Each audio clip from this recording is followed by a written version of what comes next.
Hello ಗೆಳೆಯರೆ, ತಮ್ಮೆಲ್ಲರಿಗೂ ಲಾ excellence IAS ಪ್ರಸ್ತುತಪಡಿಸುವ ಆರ್ಥಿಕ ಸಮೀಕ್ಷೆ 2021-22ರ ಈ ಒಂದು ವಿಶ್ಲೇಷಣೆಗೆ ಸ್ವಾಗತ. ಇವತ್ತಿನ ಸಂಚಿಕೆಯಲ್ಲಿ ಚಾಪ್ಟರ್ 1 ಆದಂತಹ ಸ್ಟೇಟ್ ಆಫ್ ದಿ ಎಕಾನಮಿ, ಭಾರತದ ಅರ್ಥವ್ಯವಸ್ಥೆಯ ಬಗ್ಗೆ ಒಂದು ನೋಟ ಇದಾಗಿರುತ್ತದೆ. ಇವತ್ತಿನ ಸಂಚಿಕೆಯಲ್ಲಿ ಮುಖ್ಯವಾಗಿ ನಮಗೆಲ್ಲ ಆಗಲೇ ಗೊತ್ತಿರೋ ಹಾಗೆ 2021-22ರ ಈ ಒಂದು ಆರ್ಥಿಕ ಸಮೀಕ್ಷೆ ಕೋವಿಡ್-19 ನಂತರದಲ್ಲಿ ಎರಡನೇ ಅತಿ ಮುಖ್ಯವಾದಂತಹ ಡಾಕ್ಯುಮೆಂಟ್ ಆಗಿರುತ್ತದೆ. 2020ರ ಕೋವಿಡ್ ಸಮಯದಲ್ಲಿ ನಾವು ಕಂಡಂತಹ ಮುಖ್ಯವಾದ ಸಮಸ್ಯೆ ಇನ್ಫೆಕ್ಷನ್ನಿಂದಾಗಿ ಆದಂತಹ ಲಾಕ್ಡೌನ್ ಪರಿಸ್ಥಿತಿಯಿಂದ ಸಪ್ಲೈ ಚೈನ್ ಡಿಸ್ರಪ್ಷನ್ಸ್ನನ್ನು ನಾವು ಬಹಳ ದೊಡ್ಡ ಮಟ್ಟದಲ್ಲಿ ಕಂಡಿದ್ವಿ. ಈ ಒಂದು ಸಪ್ಲೈ ಚೈನ್ ಡಿಸ್ರಪ್ಷನ್ಸ್ಗಳಿಂದಾಗಿ ನಾವು ಆರ್ಥಿಕ ವ್ಯವಸ್ಥೆಯಲ್ಲಿ ಮಂದತೆ ಅಥವಾ ಹಿನ್ನಡತೆಯನ್ನು ಕಾಣಲು ಕಾರಣವಾಯಿತು.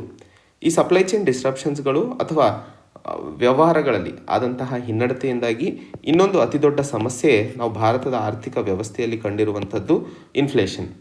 ಇಂಗ್ಲೀಷ್ನಲ್ಲಿ ಇನ್ಫ್ಲೇಷನ್ ಅಂತಂದರೆ ಬೆಲೆ ಏರಿಕೆ ಆಗುವಂತಹ ಪರಿಸ್ಥಿತಿಯನ್ನು ನಾವು ಹೇಳ್ತೀವಿ. So rate of increase in prices over given period of time.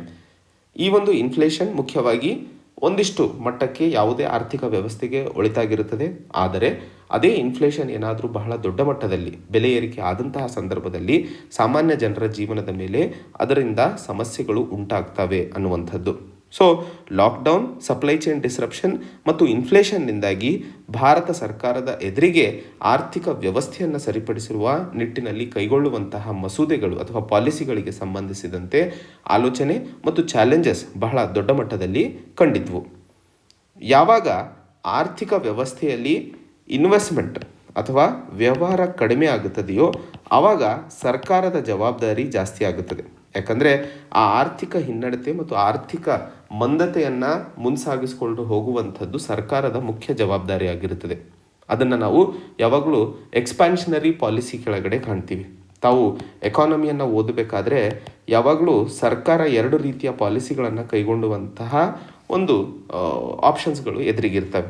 ಅದರಲ್ಲಿ ಮೊದಲನೇದು ಕಂಟ್ರಾಕ್ಷನರಿ ಪಾಲಿಸಿ ಅಂತ ಕರಿತೀವಿ. ಕಂಟ್ರಾಕ್ಷನರಿ ಪಾಲಿಸಿ ಅಂತಂದರೆ ಭಾರತ ಸರ್ಕಾರ ಕಡಿಮೆ ಖರ್ಚನ್ನು ಮಾಡುವಂತಹ ಒಂದು ಪ್ರಯತ್ನವನ್ನು ಮಾಡಿದಂತಹ ಸಂದರ್ಭದಲ್ಲಿ ಆರ್ಥಿಕ ವ್ಯವಸ್ಥೆಯನ್ನು ಕಂಟ್ರೋಲ್ ಮಾಡುವಂತಹ ಪ್ರಯತ್ನವನ್ನು ಮಾಡುತ್ತದೆ. ಅದೇ ನಿಟ್ಟಿನಲ್ಲಿ ಎಕ್ಸ್ಪ್ಯಾನ್ಷನರಿ ಪಾಲಿಸಿ ಅಂತಂದರೆ ಸರ್ಕಾರ ಈ ಒಂದು ಪಾಲಿಸಿಯ ಕೆಳಗೆ ಹೆಚ್ಚಿನ ಹಣವನ್ನು ಇನ್ಫ್ರಾಸ್ಟ್ರಕ್ಚರ್ ಡೆವಲಪ್ಮೆಂಟ್ ಆಗಿರ್ಬೋದು ಅಥವಾ ಸೋಷಲ್ ಸೆಕ್ಯೂರಿಟಿ ಆಗಿರ್ಬೋದು ಇಲ್ಲಿ ಖರ್ಚು ಮಾಡುತ್ತದೆ. ಆ ಒಂದು ಕಾರಣಕ್ಕೆ ಹಣ ಮಾರುಕಟ್ಟೆಯಲ್ಲಿ ಹೆಚ್ಚು ಬಿಡುಗಡೆ ಆಗುವಂತಹ ಕಾರಣಕ್ಕೆ ಜನರ ಕೈಯಲ್ಲಿ ಖರ್ಚು ಮಾಡುವಂತಹ ಹಣದ ಸಂಖ್ಯೆಯು ಹೆಚ್ಚಾಗುತ್ತದೆ. ಅದರಿಂದಾಗಿ ಮಾರುಕಟ್ಟೆ ಮತ್ತೆ ಮರುಕಳಿಸಲು ಸಾಧ್ಯವಾಗುತ್ತದೆ. ಸೊ ಮಾರುಕಟ್ಟೆಯಲ್ಲಿ ಇರುವಂತಹ ಪರಿಸ್ಥಿತಿಯ ಅನುಗುಣವಾಗಿ ಕಂಟ್ರಾಕ್ಷನರಿ ಪಾಲಿಸಿ ಅಥವಾ ಎಕ್ಸ್ಪ್ಯಾನ್ಷನರಿ ಪಾಲಿಸಿಯನ್ನು ಭಾರತ ಸರ್ಕಾರ ಕೈಗೊಳ್ಳುತ್ತದೆ. ಈಗ ಕೋವಿಡ್-19ನಿಂದಾಗಿ ಆರ್ಥಿಕ ಹಿನ್ನಡತೆ ಮತ್ತು ಆರ್ಥಿಕ ಮಂದಿಯನ್ನು ಸರಿಪಡಿಸುವಂತಹ ನಿಟ್ಟಿನಲ್ಲಿ ಭಾರತ ಸರ್ಕಾರ ಹೆಚ್ಚಿನ ಕ್ಯಾಪಿಟಲ್ ಎಕ್ಸ್ಪೆಂಡಿಚರನ್ನು ಅಂದರೆ ಎಕ್ಸ್ಪ್ಯಾನ್ಷನರಿ ಪಾಲಿಸಿಯನ್ನು ಕೈಗೆತ್ತಿಕೊಂಡಿತ್ತು. ಜನರು ಕೆಲಸವಿಲ್ಲದೆ ಎಲ್ಲ ಬಿಸ್ನೆಸ್ಗಳು ಮುಚ್ಚಿ ಹೋದ ಕಾರಣಕ್ಕೆ ಜನರ ಕೈಯಲ್ಲಿ ಹಣ ಕಡಿಮೆ ಇದ್ದಂತಹ ಕಾರಣಕ್ಕೆ ಮಾರುಕಟ್ಟೆ ನಿಂತು ಹೋಗಿತ್ತು. ಆ ಮಾರುಕಟ್ಟೆಯನ್ನು ಮತ್ತೆ ಮುಂಸಾಗಿಸಬೇಕು ಅಂತಂದರೆ ಜನರ ಕೈಯಲ್ಲಿ ದುಡ್ಡು ಬರಬೇಕು ಅಂತಂದರೆ ಭಾರತ ಸರ್ಕಾರ ಕ್ಯಾಪಿಟಲ್ ಎಕ್ಸ್ಪೆಂಡಿಚರನ್ನು ಹೆಚ್ಚಿಗೆ ಮಾಡಲೇಬೇಕಾಗುತ್ತದೆ. ಸೊ ಹೇಗೆ ಹಾಗೂ ಯಾವ ಕ್ಷೇತ್ರಗಳಲ್ಲಿ ಯಾವ ಹಾದಿಯನ್ನು ಭಾರತ ಸರ್ಕಾರ ಕೈಗೆತ್ತಿಕೊಂಡಿತ್ತು ಈ ಒಂದು ಎಕ್ಸ್ಪ್ಯಾನ್ಷನರಿ ಪಾಲಿಸಿಗೆ ಸಂಬಂಧಿಸಿದಂತೆ ಅನ್ನುವಂಥದ್ದು ಸಹ ನಾವಿಲ್ಲಿ ಚರ್ಚೆ ಮಾಡಲಿದ್ದೇವೆ. ಇದಲ್ಲದೆ ಇವತ್ತಿನ ಈ ಒಂದು ಚಾಪ್ಟರ್ನಲ್ಲಿ ಅಜೈಲ್ ಫ್ರೇಮ್ವರ್ಕ್ನ ಬಗ್ಗೆ ನಾನು ನಿನ್ನೆ ಮಾಡಿದಂತಹ ಇಂಟ್ರೊಡಕ್ಷನರಿ ವಿಡಿಯೋದಲ್ಲೂ ಸಹ ಅಜೈಲ್ ಫ್ರೇಮ್ವರ್ಕ್ನ ಬಗ್ಗೆ ಒಂದಿಷ್ಟು ಸಂಕ್ಷಿಪ್ತ ಮಾಹಿತಿಯನ್ನು ಕೊಟ್ಟಿದ್ದೀನಿ. ಭಾರತ ಸರ್ಕಾರ ಮುಂಬರುವಂತಹ ಎಲ್ಲ ಡಿಸಿಷನ್ ಮೇಕಿಂಗ್ನಲ್ಲಿ ಅಥವಾ ಎಲ್ಲ ಮಸೂದೆಗಳಲ್ಲಿ ರಿಯಲ್ ಟೈಮ್ ಡೇಟಾವನ್ನು ಆಧರಿಸಿ ಪಡೆದಂತಹ ಮಾಹಿತಿಯನ್ನು ಉಪಯೋಗಿಸಿಕೊಂಡು ಮಸೂದೆಗಳನ್ನು ಮುಂಸಾಗಿಸುವಲ್ಲಿ ಪ್ರಯತ್ನಗಳನ್ನು ನಡೆಸಲಿದೆ ಅನ್ನುವಂಥದ್ದು ಅಜೈಲ್ ಫ್ರೇಮ್ವರ್ಕ್ ಅಂತ ಹೇಳಿದ್ದೆ. ಏನು ವಾಟರ್ಫಾಲ್ ಅಪ್ರೋಚು ಅಥವಾ ವಾಟರ್ಫಾಲ್ ಸ್ಟ್ರಾಟಜಿ ಅಥವಾ ಅಜೈಲ್ ಫ್ರೇಮ್ವರ್ಕ್ನ ನಡುವೆ ಇರುವಂತಹ ಅಂತರದ ಬಗ್ಗೆ ನಾವು ನಿನ್ನೆ ಮಾಡಿದಂತಹ ವಿಡಿಯೋದಲ್ಲಿ ಸಂಕ್ಷಿಪ್ತವಾಗಿ ತಿಳ್ಕೊಂಡಿರೋ ಕಾರಣಕ್ಕೆ ತಮಗದು ಈಗಾಗಲೇ ಗೊತ್ತಿದೆ ಅನ್ನುವಂತಹ ಮಾಹಿತಿಯನ್ನು ಅಂದ್ಕೊಳ್ತಾ ಮುಂಸಾಗ್ತಾ ಇರುವಂಥದ್ದು. ಈ ಒಂದು ಚಿತ್ರದಲ್ಲಿ ನಾವು ಎರಡು ಪದಗಳನ್ನು ಕಾಣ್ತಿದ್ದೀವಿ. ಒಂದು ಗ್ರಾಸ್ ಡೊಮೆಸ್ಟಿಕ್ ಔಟ್ಪುಟ್ ಅಂದರೆ ಗ್ರಾಸ್ ಡೊಮೆಸ್ಟಿಕ್ ಪ್ರಾಡಕ್ಟ್ ಹಾಗೂ ಗ್ರಾಸ್ ವ್ಯಾಲ್ಯೂ ಅಡಿಷನ್ ಅಂತ ಹೇಳಿ ಈ ಎರಡು ಪದಗಳ ಬಗ್ಗೆ ಅರ್ಥ ಮಾಡಿಕೊಳ್ಳಬೇಕು. ಮೊದಲನೇ ಹಂತದಲ್ಲಿ ಯಾವುದೇ ರಾಷ್ಟ್ರದ ಆರ್ಥಿಕ ವ್ಯವಸ್ಥೆ ಅಥವಾ ಆರ್ಥಿಕ ವ್ಯಾಲ್ಯೂ ಎಲ್ಲಿಗೆ ನಿಂತಿದೆ ಅನ್ನುವಂಥದ್ದನ್ನು ತಿಳ್ಕೊಳ್ಳೋದಕ್ಕೋಸ್ಕರ ನಾವು ಗ್ರಾಸ್ ಡೊಮೆಸ್ಟಿಕ್ ಪ್ರಾಡಕ್ಟನ್ನು ಉಪಯೋಗಿಸ್ತೀವಿ. ಸೊ ಮೊದಲನೇ ಹಂತದಲ್ಲಿ ಜಿ ಡಿ ಪಿ ಮತ್ತು ಜಿ ವಿ ಎಯ ವ್ಯತ್ಯಾಸವನ್ನು ತಾವಿಲ್ಲಿ ಅರ್ಥ ಮಾಡಿಕೊಳ್ಳಬೇಕು. ಜಿ ಡಿ ಪಿ ಅಂತಂದರೆ ಗ್ರಾಸ್ ಡೊಮೆಸ್ಟಿಕ್ ಪ್ರಾಡಕ್ಟ್ ಅಂತ ಕರಿತೀವಿ. ಏನು ಗ್ರಾಸ್ ಡೊಮೆಸ್ಟಿಕ್ ಪ್ರಾಡಕ್ಟ್ ಅಂದರೆ ಒಂದು ರಾಷ್ಟ್ರದಲ್ಲಿ ಏನೆಲ್ಲ ಗೂಡ್ಸ್ ಆ್ಯಂಡ್ ಸರ್ವೀಸಸ್ಗಳನ್ನು ಒಂದು ನಿರ್ದಿಷ್ಟ ಸಮಯದಲ್ಲಿ ಬೆಳೆಸಲಾಗ್ತಿದೆಯೋ ಅಥವಾ ಪ್ರೊಡಕ್ಷನ್ ಮಾಡಲಾಗ್ತಿದೆಯೋ ಅದರ ಒಟ್ಟು ಬೆಲೆಯನ್ನು ನಾವು ಏನು ಕಾಣ್ತೀವಲ್ಲ ಅದನ್ನು ಜಿ ಡಿ ಪಿ ಅಂತ ಕರಿತೀವಿ. ಅದೇ ರೀತಿಯಲ್ಲಿ ಜಿ ವಿ ಎ ಅಥವಾ ಗ್ರಾಸ್ ವ್ಯಾಲ್ಯೂ ಆ್ಯಡೆಡ್ನ ಫಾರ್ಮುಲಾ ಬಗ್ಗೆ ಮೊದಲನೇ ಹಂತದಲ್ಲಿ ಮಾತಾಡಬೇಕು ಅಂತಂದರೆ ಇದನ್ನು G D P plus subsidies on products minus taxes on products ಮಾಡ್ತೀವಿ. ಸೊ ಜಿ ವಿ ಎಗೂ ಜಿ ಡಿ ಪಿಗೂ ಇರುವಂತಹ ಸಂಬಂಧವನ್ನು ತಾವಿಲ್ಲಿ ಅರ್ಥ ಮಾಡಿಕೊಳ್ಳಬೇಕು. ಜಿ ಡಿ ಪಿ ಒಳಗಡೆ ಏನೆಲ್ಲ ಪ್ರಾಡಕ್ಟ್ಸು ಗೂಡ್ಸ್ ಆ್ಯಂಡ್ ಸರ್ವೀಸಸ್ಗಳನ್ನು ಒಂದು ರಾಷ್ಟ್ರದಲ್ಲಿ ಪ್ರೊಡಕ್ಷನ್ ಮಾಡಲಾಗ್ತಿದೆ ಅದರ ಒಟ್ಟು ಬೆಲೆ ಒಂದು ನಿರ್ದಿಷ್ಟ ಸಮಯದಲ್ಲಿ ಏನೆಲ್ಲ ಬೆಳೆಸಲಾಗಿದೆ ಅದಕ್ಕೆ ನಾವು ಜಿ ಡಿ ಪಿ ಅಂತ ಕರಿತೀವಿ. ಅದೇ ರೀತಿಯಲ್ಲಿ ಗ್ರಾಸ್ ವ್ಯಾಲ್ಯೂ ಆ್ಯಡೆಡ್ ಅಂತಂದರೆ ಉದಾಹರಣೆಗೆ ಒಂದು ಬೇಕರಿಯಲ್ಲಿ ಬ್ರೆಡ್ಡನ್ನು ತಯಾರಿ ಮಾಡಲಾಗ್ತಿದೆ, ಹೌದಾ? ಸೊ ಬ್ರೆಡ್ಡನ್ನು ತಯಾರಿ ಮಾಡಿದಂತಹ ಸಂದರ್ಭದಲ್ಲಿ ಮೊದಲಿಗೆ ರೈತ ಗೋಧಿಯನ್ನು ಬೆಳೆಸಬೇಕಾಗುತ್ತದೆ. ಈ ಗೋಧಿ ಮಾರುಕಟ್ಟೆಗೆ ಬಂದಂತಹ ಸಂದರ್ಭದಲ್ಲಿ ಮಾರುಕಟ್ಟೆಯಿಂದ ಈ ಬೇಕರಿಯನ್ನು ಖರೀದಿ ಮಾಡ್ಕೊಂಡ್ಬಂದು ಅದಕ್ಕೆ ಏನೇನು ಇಂಗ್ರೀಡಿಯೆಂಟ್ಸ್ ಹಾಕಬೇಕಾಗಿದೆ ಹಾಕಿಬಿಟ್ಟು ತದನಂತರ ಅದನ್ನು ಬಿಸಿ ಮಾಡಿ ಬ್ರೆಡ್ಡನ್ನು ತಯಾರಿ ಮಾಡಲಾಗುತ್ತದೆ. ಜಿ ಡಿ ಪಿ ಅನ್ನುವಂಥದ್ದನ್ನು ಕ್ಯಾಲ್ಕುಲೇಟ್ ಮಾಡಬೇಕಾದ್ರೆ ಈ ಒಟ್ಟು ಬ್ರೆಡ್ಗಳು ಬೇಕರಿಯಿಂದ ಎಷ್ಟು ಹೊರ ಬಂದಿದ್ದಾವೆ, ಸಪೋಸ್ 10 ಪ್ಯಾಕೆಟ್ ಬ್ರೆಡ್ಗಳು ರೆಡಿ ಮಾಡಿದಾಗ ಅದನ್ನು 20ರಿಂದ ಮಲ್ಟಿಪ್ಲೈ ಮಾಡಿದರೆ 200 ರೂಪಾಯಿ ನಾವು ಜಿ ಡಿ ಪಿ ಅಂತ ತಗೋತೀವಿ.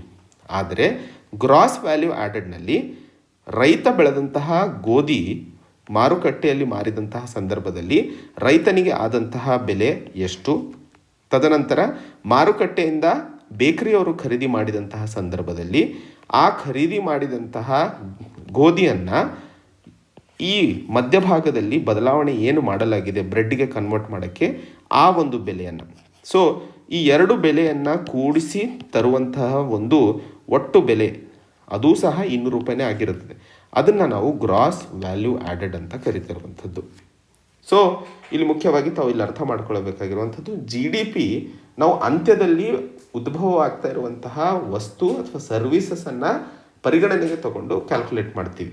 ಆದರೆ ಗ್ರಾಸ್ ವ್ಯಾಲ್ಯೂ ಆ್ಯಡೆಡ್ ಅಂತಂದರೆ ಪ್ರತಿಯೊಂದು ಹಂತದಲ್ಲೂ ಏನೆಲ್ಲ ಕೊಡುಗೆಗಳು ಆ ಒಂದು ಪ್ರಾಡಕ್ಟಿಗೆ ಅಡಿಷನ್ ಆಗ್ತಿದ್ದಾವೆ ಅದನ್ನು ಆಧರಿಸಿ ನಾವು ಗ್ರಾಸ್ ವ್ಯಾಲ್ಯೂ ಆ್ಯಡೆಡನ್ನು ಕನ್ಸಿಡರ್ ಮಾಡ್ತೀವಿ.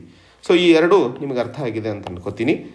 ಈಗ ಅರ್ಥ ಮಾಡ್ಕೊಳ್ಳಬೇಕಾಗಿರುವಂಥದ್ದು 2020 ನಂತರ ಈ ಜಿ ಡಿ ಪಿ ಅನ್ನುವಂಥದ್ದು ಕಡಿಮೆ ಆಗ್ತಾ ಹೋಗಿತ್ತು. ಯಾಕಂದರೆ ಪ್ರೊಡಕ್ಷನ್ಗಳು ನಿಂತು ಹೋಗಿದ್ವು, ಕಂಪನಿಗಳು ಮುಚ್ಚಿ ಹೋಗಿದ್ವು. ಆ ಒಂದು ಕಾರಣಕ್ಕೆ ಗೂಡ್ಸ್ಗಳ ಒಂದು ಪ್ರೊಡಕ್ಷನ್ ಏನಿರುತ್ತೆ ಆಬ್ವಿಯಸ್ಲಿ ಅದು ಕಡಿಮೆ ಆಗೇ ಆಗುತ್ತೆ. ಕಡಿಮೆ ಆದಂತಹ ಕಾರಣಕ್ಕೆ ನಮ್ಮ ಜಿ ಡಿ ಪಿಯು ಸಹ ಹಿಂದೆ ಹೋಗ್ತಿತ್ತು. ಜಿ ಡಿ ಪಿ ಹಿಂದೆ ಹೋದಂತಹ ಸಂದರ್ಭದಲ್ಲಿ ಇದನ್ನು ಮತ್ತೆ ತರಬೇಕು ಮುಂದೆ ಅನ್ನುವಂತಹ ಕಾರಣಕ್ಕೆ ಸರ್ಕಾರ ಎಕ್ಸ್ಪ್ಯಾನ್ಷನರಿ ಪಾಲಿಸಿಯನ್ನು ಕೈಗೊಂಡಿತ್ತು ಅನ್ನುವಂಥದ್ದು ಮುಂಚೆನೇ ಹೇಳಿದೆ.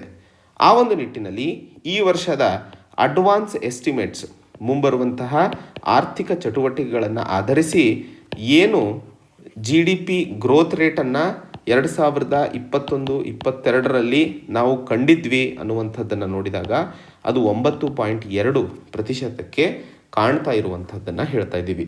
ಸೊ ಹಾಗೆ ನೋಡಿದಾಗ 2019-20 ಅಂದರೆ ಹಿಂದಿನ ವರ್ಷ ಆರ್ಥಿಕ ವರ್ಷವನ್ನು ನೋಡಿದಾಗ ಈ ವರ್ಷ 2021-22 ಮುಖ್ಯವಾಗಿ ಭಾರತದ ಗ್ರಾಸ್ ಡೊಮೆಸ್ಟಿಕ್ ಪ್ರಾಡಕ್ಟ್ನಲ್ಲಿ ಹೆಚ್ಚಳವನ್ನು ಕಾಣ್ತಾ ಇದ್ದೀವಿ ಅನ್ನುವಂಥದ್ದನ್ನು ಮೊದಲನೇ ಹಂತದಲ್ಲಿ ಹೇಳ್ತಾ ಇರುವಂಥದ್ದು. ಎರಡನೇ ಹಂತದಲ್ಲಿ ಒಂದು ನೋಟ ಈ ಚಾಪ್ಟರ್ನಲ್ಲಿ ಏನೆಲ್ಲ ಚರ್ಚೆ ಮಾಡಲಿದ್ದೇವೆ ಅನ್ನುವಂತಹ ವಿಷಯಕ್ಕೆ ಸಂಬಂಧಿಸಿದಂತಹ ಚರ್ಚೆ ಆದ ನಂತರ ಆರ್ಥಿಕ ವ್ಯವಸ್ಥೆಯಲ್ಲಿ ಇರುವಂತಹ ವಿವಿಧ ಸೆಕ್ಟರ್ಸ್ಗಳಿಗೆ ಸಂಬಂಧಿಸಿದಂತಹ ಚರ್ಚೆಯನ್ನು ಮಾಡೋಣ.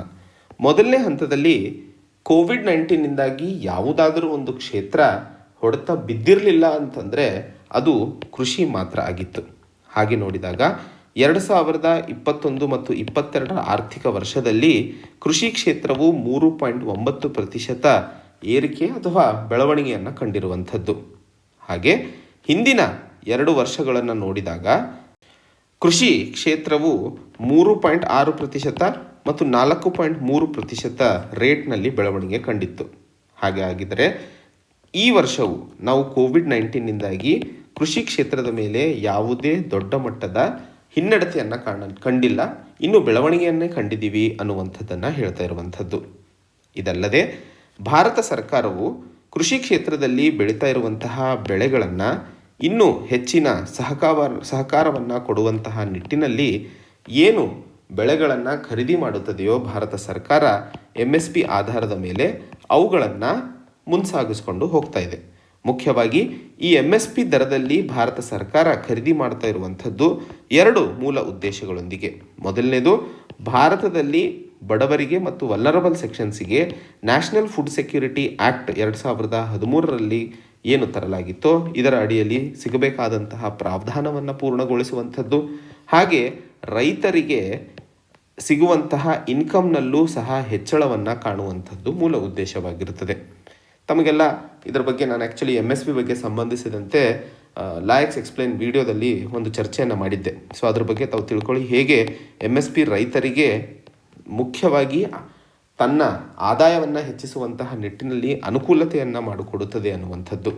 ಹಾಗೆ ಇದಲ್ಲದೆ ಕೃಷಿ ಕ್ಷೇತ್ರದಲ್ಲಿ ಕಂಡಂತಹ ಬೆಳವಣಿಗೆ, ಒಂದು ಕಡೆ ರೈತರು ಬೆಳೆದಂತಹ ಬೆಳೆಗಳನ್ನು ಸರ್ಕಾರ MSP ದರದ ಮೇಲೆ ಅಥವಾ ಮಿನಿಮಮ್ ಸಪೋರ್ಟ್ ಪ್ರೈಸನ್ನು ಒಳಗೊಂಡಂತೆ ಖರೀದಿ ಮಾಡೋದಲ್ಲದೆ ಬೀಜಗಳು ಮತ್ತು ಗೊಬ್ಬರವನ್ನು ಸಹ ಸರಿಯಾಗಿ ರೈತರಿಗೆ ಸಿಗುವಂತಹ ಪ್ರಯತ್ನಗಳನ್ನು ಕೋವಿಡ್-19 ಪ್ಯಾಂಡಮಿಕ್ ಸಮಯದಲ್ಲಿ ಮಾಡಿರೋದ್ರಿಂದ, ಅದಲ್ಲದೆ ಈ ವರ್ಷ ಮಾನ್ಸೂನು ಸಹ ಸರಿ ಇರೋದ್ರಿಂದ ಮಳೆ ಮತ್ತು ಬೀಜ ಗೊಬ್ಬರ ಎಲ್ಲವೂ ಅನುಕೂಲತೆಗಳು ರೈತರಿಗೆ ಸಿಕ್ಕಂತಹ ಕಾರಣಕ್ಕೆ ಕೋವಿಡ್-19 ಇದ್ದರೂ ಸಹ ನಾವು ಕೃಷಿ ಕ್ಷೇತ್ರದಲ್ಲಿ ಹಿನ್ನಡತೆಯನ್ನು ಕಾಣಲು ಸಾಧ್ಯವಾಗಿಲ್ಲ ಅನ್ನುವಂಥದ್ದನ್ನು ಹೇಳ್ತಾ ಇರುವಂಥದ್ದು.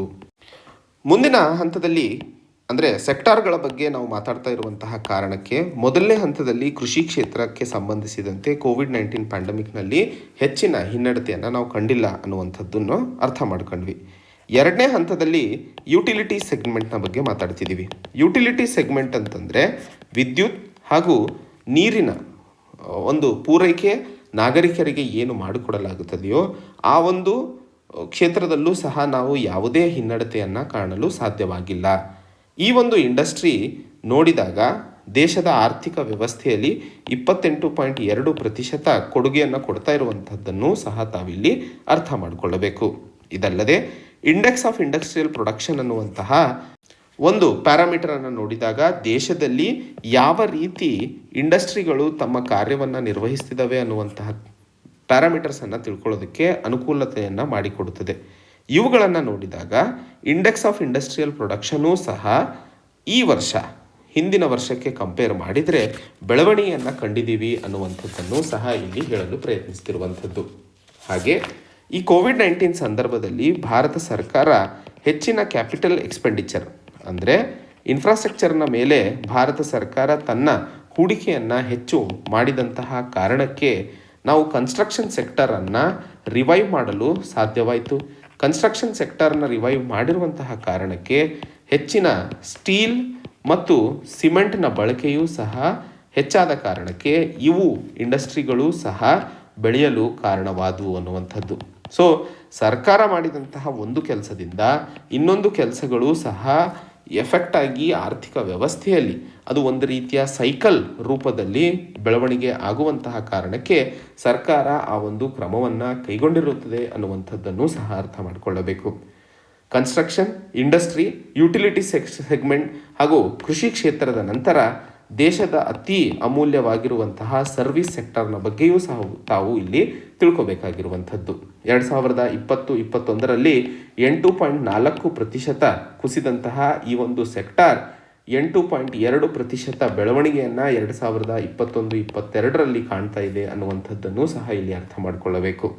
ಒಂದಿಷ್ಟು ಕಂಪನಿಗಳು ಏನೋ ಸರ್ವಿಸ್ ಸೆಕ್ಟರ್ಗೆ ಸಂಬಂಧಿಸಿದಂತೆ ವರ್ಕ್ ಫ್ರಮ್ ಹೋಮ್ನ ಒಂದು ಅವಕಾಶವನ್ನು ಬಳಸ್ಕೊಂಡು ಮುಂಸಾಗಿದ್ವೇ ಹೊರತು ಪ್ರವಾಸೋದ್ಯಮ, ವ್ಯಾಪಾರ, ಹೋಟೆಲ್ಸ್ಗಳು ಇದುವರೆಗೂ ಪೂರ್ಣವಾಗಿ ರಿಕವರ್ ಆಗಿಲ್ಲ ಅನ್ನುವಂಥದ್ದನ್ನು ಸಹ ತಾವಿಲ್ಲಿ ನೆನಪಿಟ್ಕೋಬೇಕು.